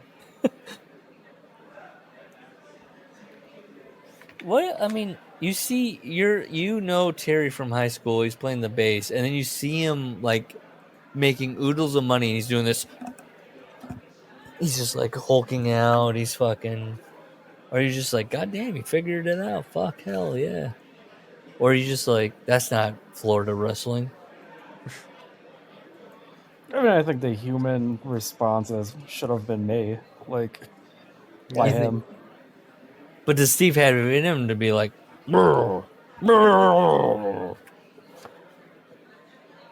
I don't think he does. What clown instead of Terry? Where Terry's like, I'll be a clown for you. I'm hoofing and puffing. I'm doing this thing. He's doing his career trajectory, and then Steve's going, I gotta aggressively lock up. I'm picking legs, I'm picking arms, we're building a story. And then he's looking at Terry as Vince McMahon tears apart the country, and Terry's just like, you, boom, boom, boom, and he's like, hey, what's happening here to this? He says he's like losing interest in how wrestling is. Yeah. He's and it is tied to his friend from high school becoming the top star. He's like, what am I doing with my life? None of my mentors, from Eddie Graham to Jack Briscoe, had predicted an event like this. And I laughed because it was like, yeah, they all were treating it like a little mafia group where everybody's like taking cuts. And he was like, hey, do you know guys who are skimming off the top? And they're like, yes, we do. And then those guys never saw like a guy being like, I won't do this thing and I won't kill all your companies. And they're like, got it. Good. And then he did it. And they're like, wait a minute. We just got word. What the fuck? It's wild that all these guys are like, yes, we are like the mafia. And then they got word and they're like, this is bullshit. I don't like this. This is fucked up. Yeah. Am I wrong? Okay. Okay. It's stupid, right? So Florida's his home. He's looking at Stan. He literally says, I'm tired of all this. Stan goes, tired of what? He's like, everything. The whole thing. He just wants to go to Florida. So he goes back to Florida. It's in chaos. Hiro Matsuda is the promoter, while Mike Graham still wielded some control. Mike was like, by the way, Steve doesn't answer this question. He kind of does, but he doesn't. Mike wants to know, why didn't you call when my dad killed himself? And then Steve kind of launches back into, well, I don't respect his dad. And I have no respect for anything in this territory because of how he gets treated me. Yeah, so, like, he doesn't say he said that to Mike. He says it to us. Like, right. That's why. Mike's perspective, I was a situational sibling at best. So, and then he kind of goes, well, I worked all the big territories. I was a major star, making buku bucks. And then Mike just stayed here. Same place he'd always been in. And now, he goes, and now I had significantly, now that he's been all over, he really has no respect for guys like Mike, who played it safe, lived off the reputations of their family members, and never tried to forge their own paths in life. Oh, goddamn.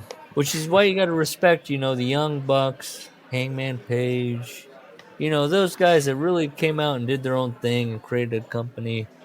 Another career path for other people. Kendo Nagasaki. Sorry, I'm going to mess this up. Sorry. Muto. Got that? Keiji? Yeah, Keiji. Keiji Muto. They're working. He's just like, this is who we had to work with. He's kind of goes, oh, there's still good workers there. When I started in Florida, I was strictly a job guy for 5 years and never made more than $350 a week. But that was over. So he's bonding with Barry Windham.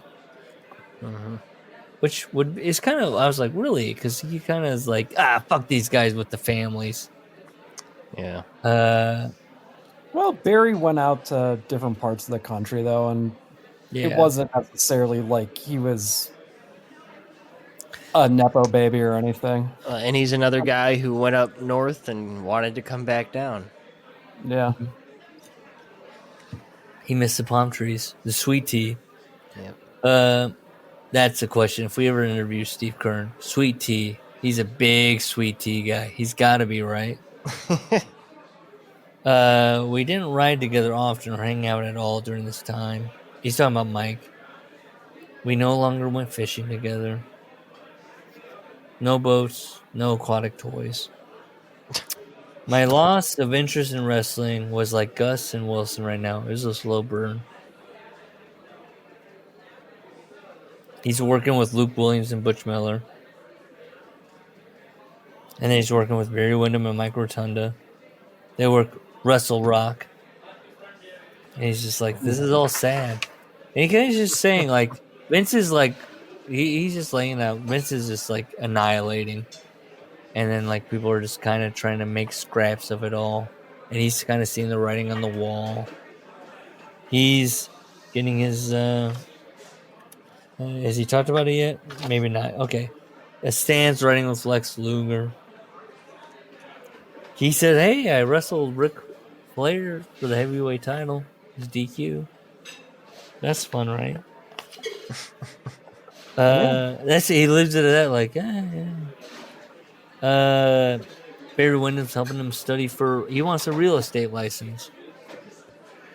And Barry Windham's saying, like, what kind of relationship you gotta have with the real estate guy? A fiduciary. Right? Fiduciary. A fiduciary. No, fiduciary. No, fiduciary. No, it's fiduciary. He passes the exam. But then he goes, I bought a 9mm 50-round pistol, baby. And he's shooting at a sign. And he's shocked by this. And I was not shocked. I knew immediately. He was like, I started shooting at a sign. I was like, this isn't going to go well. He's like, would you believe it that it ricocheted off and hit him in the thigh? And I was like, I believe it. And somebody that's shot guns. Yeah, I believe it. And then he says that Barry tells a story where he's like, went clean through my leg, brother. And he's like, well, that one, no.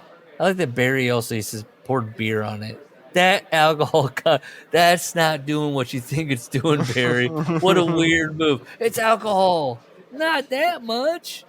It's more bacteria than anything at this point. So he's just kind of like, look, Florida died. He respects the people that stuck around. It goes, was it inauspicious end to what's had been, in my opinion, the very best wrestling territory in the entire NWA. Okay.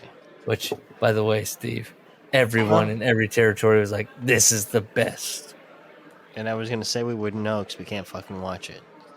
And also, what's the best? What makes the most money? So who made the most money? Bill Watts? Who made the most money? That's the best, right? Yeah. Well, yeah, that's the best territory right there. The Northeast. Bruno made the best. But mentally, he's checked out. He's going to be a real estate agent. This lasted for about 8 months, and then he gives this little like, dun dun dun.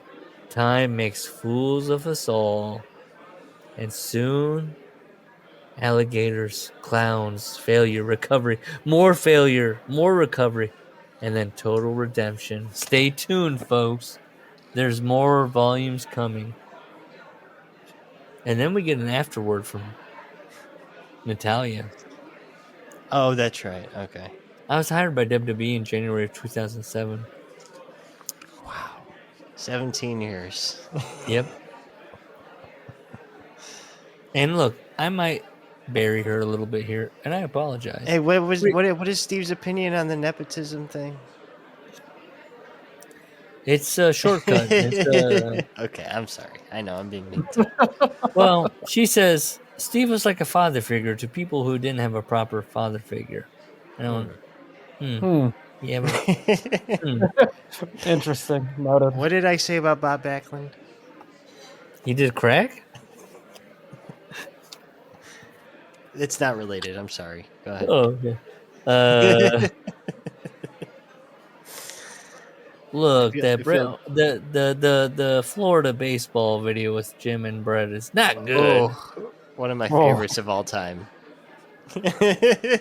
Not good. She writes, when you work for a global entertainment juggernaut like WWE. So she's look, there's two types of people. There's the people that are like, this is my job, I'm just accepting this, I'm in WWE. Then there are people that are like, this is my job, and I'm a bitch about it, but I won't ever do anything else. Like Bronson Reed, who got pushed in New Japan. He beat Okada. And I don't know what he's doing now. He's tweeting about like his push. Is Bronson Reed unhappy now? And you know who's unhappy? You'll never believe this. Andrade. I saw. Yeah. And look, Andrade is the speed champion, so what do you do? Andrade, come on now. You're the speed champion. It's seen by millions of people, I was told. Yes. Anybody that scrolls through has seen you do I don't know what. I've never seen it. Where do I watch that? Well, it's on Twitter, right? Yeah. Formerly known as Twitter, formerly X, formerly with known all as the Twitter. bullshit I have in my feed. That is amazing that it doesn't even show up in your like. Right. Should we watch it? Should we watch it? Wait. It's not like you have to pay for the advertising. Why isn't that just fucking like you are the prime audience for that? We're gonna find out right now how easy this is to find Twitter. I'm gonna type into search WWE Speed. Okay. I got the WWE Speed account. I'm gonna click on that. I have a picture of I'm gonna share my screen right now so you guys can see this. I don't see any. Where did he tweet Hold something? on. I'm gonna show you the exact what I'm looking at right now. I just mean Andrade. What is his unhappiness? Where was that from? This is what I'm looking at. This is a WWE Speed account. This is the top one. Reposted. Triple H pointing at Andrade. He's the Speed champion. You seen this? Yeah. Okay, here we go. Here's the Speed Championship. Ricochet versus Andrade. Championship Friday on WWE Speed. Andrade off the belt. Hook of the leg. We almost had a new champion in less than 10 seconds. Again, this Corey Graves clearly doing commentary like from a hotel room. Ricochet, who is now trapped in a figure on his ISDN line. Yes. You always have to go for the submission in a 5-minute match. You definitely want to go for the submission. This is silly. This is everything I'm against, this working style. We should still be in a headlock or a lockup right now. Steve, what does Steve think about this? Keep your eyes on the skies and the WWE Speed champion. Yeah. I was just watching that Chuck Taylor High Spot show with Meltzer on it, and Ricochet was there too. Is that where he buries TNA and yeah, I think so. Trevor Lee goes, "What the fuck, man?" He's like, "Nobody's watching TNA." Trevor Lee's like, "Come on, man. Please."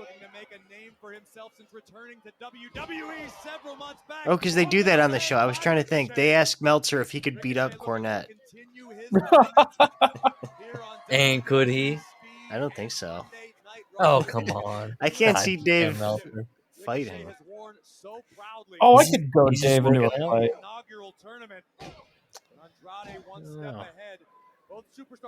I could get Dave to take a fight on me.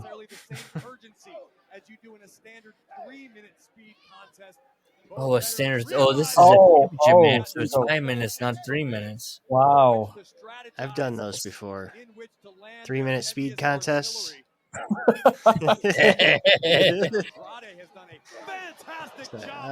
That's the hardest part of the ring. See. They really is just Corey Graves. This is brutal. Ross body connects. Hook of the leg. Ricochet shoulders down. And Ricochet hanging on to his championship at least a little longer. What do you think Andre is thinking right now that he's doing this? We're approaching the 3-minute mark in this WWE. He was in AEW. They did not job him out in AEW at all. I know. Well, I mean, he beat Bryan Danielson on his way out. Yeah. The guy's just not that interesting. I mean, he's a good worker, but what are we doing? There's nothing really compelling about him. I mean, yeah. He's got that generic, like... He's a good worker. Okay. Yeah.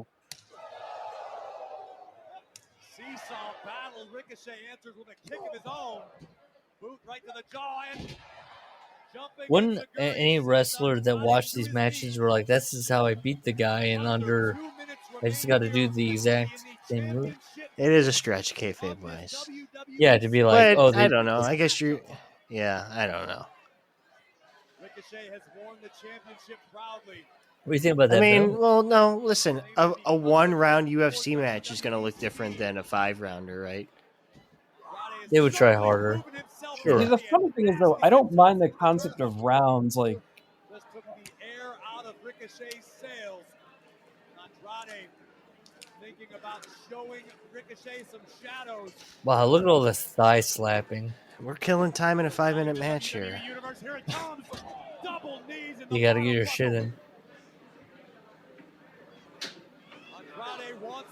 but that's like, there's been nothing compelling or interesting of this stipulation. Okay. I love that on Steve's the final thing. We're like, well, burying Andrade. Yeah, it's about Andrade. Look, let's get back to Natalya because she's interesting. I'm entering my 16th year with the company as the longest tenured female in WWE history, and this is also not connected. I'm also the female with the most overall matches, pay-per-view matches, and wins. Also, I was the longest there. And also I wrote, where's Steve to go? It's fake. Right. So she goes, it's just Steve. That's what I was saying about if Steve was training these guys in FCW, that early class. They're all huge marks. They didn't really... He must have softened on that over the years. I'm personally would dread if Ian was like, we can get you an interview with Steve, because all I would be like, who are the I feel like he's so into it now that he'd be like, nobody's marks, it's fine. It's like, no, I he's feel not like still there, though, is he? I don't know. I don't think so. I think he was... I think Matt... You think he'd call out marks? You think he'd be like, that guy's a mark? Took over. Yeah. You think he'd talk about the NXT times? Yeah. Who we calling for Joel? For Joel? You know what I'm saying? Like he would cut loose on names. Like who? Like he'd be like, oh yeah, that guy got it. When was his time? Did Paul know? Probably 12, right? 2012. Is that what you're talking about? I don't know what you're into. I don't know. I'm just intimate. Like, what is? I don't want to impress the guy. You know, I it's all been established. We know, like that.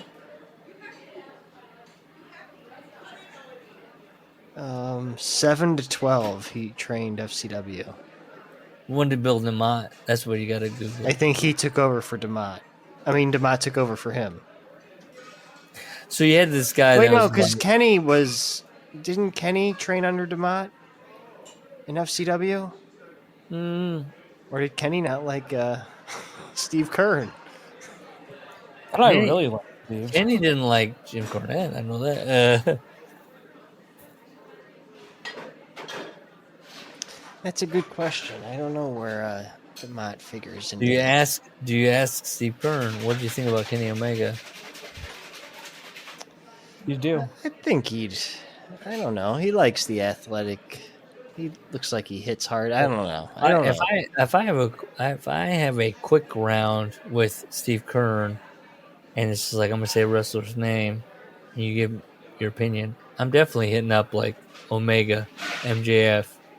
Just getting like, let's give a brief knee-jerk reaction. Okay.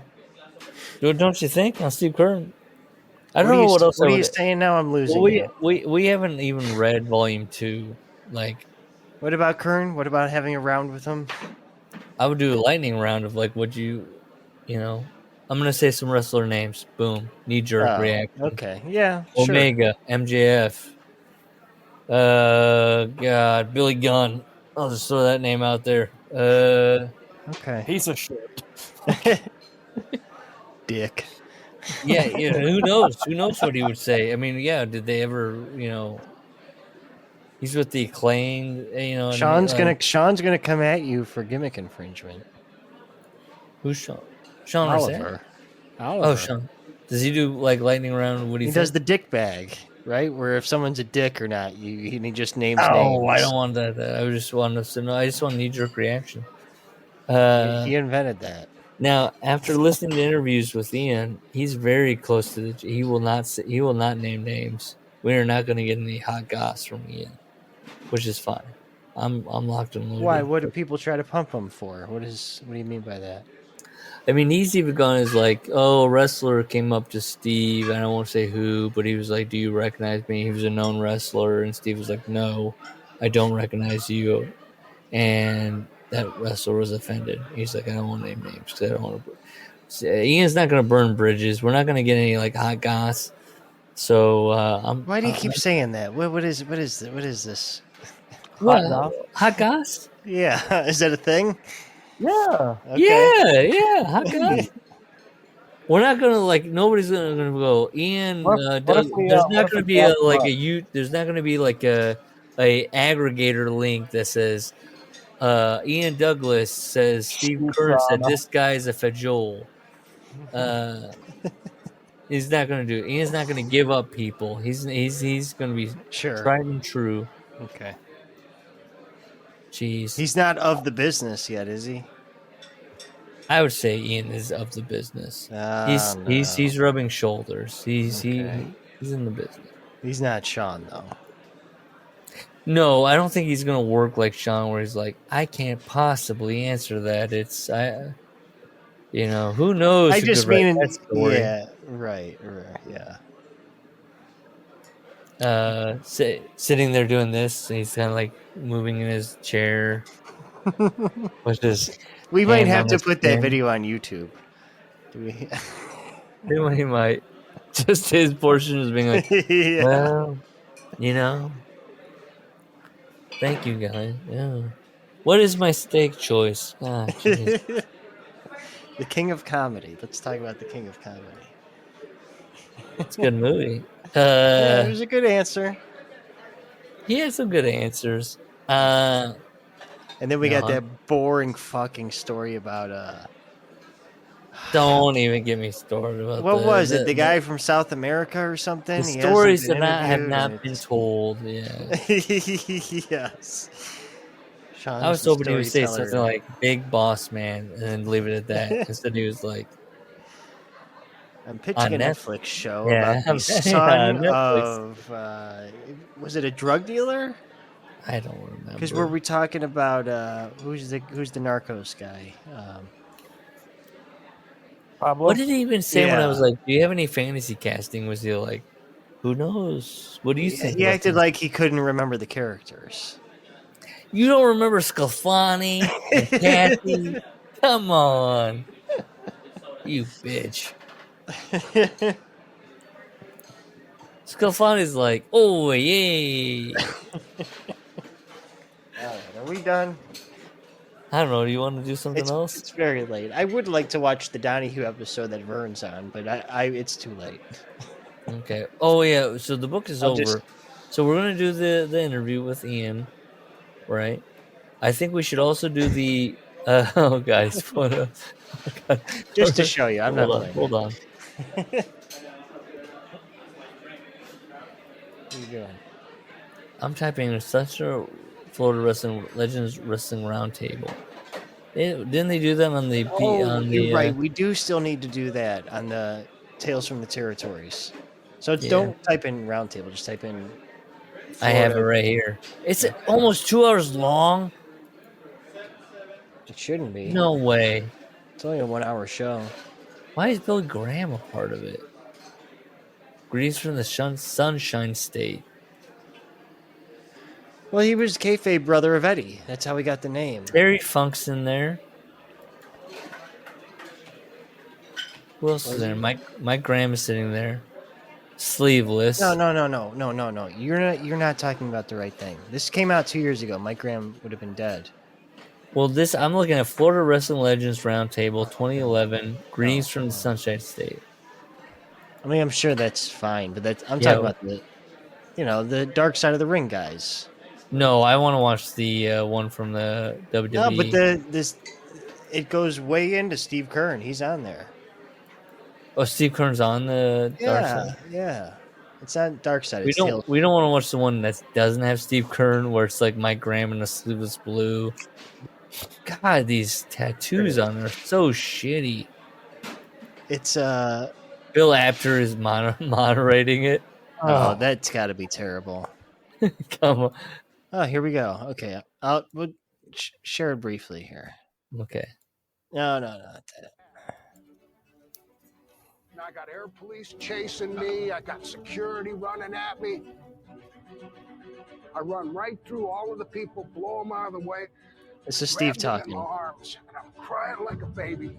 I pick him up. And my dad's going, "Is that you, son? Is that you?" He's going, "Damn, you're big." And he goes, "Put me down, son. Put me down and I can walk."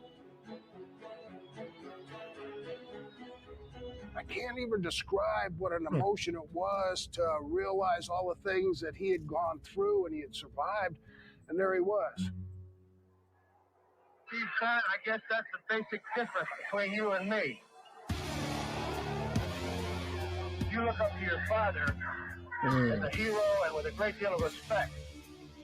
But as a former serviceman, I look upon any man who allows himself to get captured and spends 8 years in a prisoner of war camp as a disgrace. Every God damn. It's heat. It is though. Like that to me. No, I want to watch the shitty version of this. Okay. Yeah, I want to watch the fucking fucked up version of that. Keirn's not in the other one, is he? No, he's You don't want to. You want to talk about Florida without him? Just gonna be a bunch of fucking Eddie Graham. Yeah, you want Mike Graham. Yeah, you want Bill after putting a mic in front of Mike Graham going, "That's fucked up." That's fucked up. Never drew a dime. You know, I almost put Chris Benoit's head on a pike. I posted the music video, right? So, are we gonna get bullied into doing Volume 2, or can we do Al Snow's book next? Does Gus want to do Al Snow? Damn, why are you putting it on me? This is a democracy. If look, we need to go back to burying people and watching the Wrestler Netflix series and doing that. I would love to watch the Wrestler Netflix series. Okay. Let's do Al Snow next. What's the form gonna be then? The forum. A live watch along or just a recap of the episode? We're doing double doses, baby. We're doing a little bit of this. We're doing a little bit of that. We're watching The Wrestler. We're reading a little bit. Yeah, I'm asking you how we're watching The Wrestler, though. Together. Okay. You want what do you want? I'm just asking what the format is. That's all. I'm just curious how you saw it in your head. How big is Al Snow's book? Good question. It can't be more than 300 pages. What did I type in? What does it say? Self-help, life lessons, and oh my god, it's called self-help.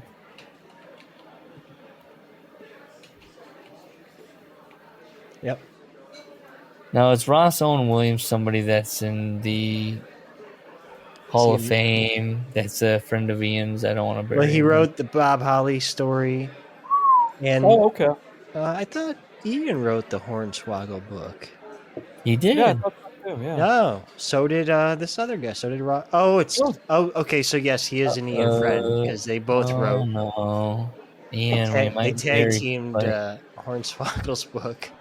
Well, so that's actually a good bridge. I feel like. Boy, I feel bad. We're getting deep into people that I don't know, boy. Why are you feeling bad here? Well, we're gonna bury Al Snow. We don't There's no way he has any. We don't know if we're gonna bury Al Snow though. He might be a really affable and likable guy. Life imitates professional wrestling. Look, all I really cotton to with Al Snow is when that little meme of if you Al Snow says wrestling, good wrestling draws a dime. You know what I'm talking about. Yes. You've never drawn a dime in your life, so you've never had a good match in your life, and you're just staring at the question.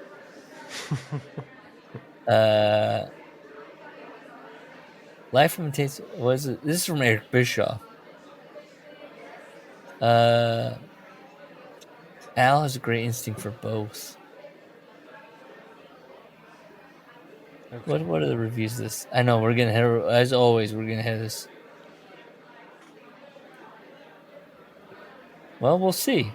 I say Al Snow's book. Are we agreed? Al Snow and the Wrestlers. Yeah. Okay. All right. Steve, beautiful book. Ian Douglas, beautiful book. Yes, looking forward to Ian Douglas interview coming soon. Larry's gone. Goodbye. Good night. Sometimes it snows in April. Sometimes I feel so bad, so bad. Sometimes I wish that life was never ending. But all good things, they say, never last. But all good things, they say, never last.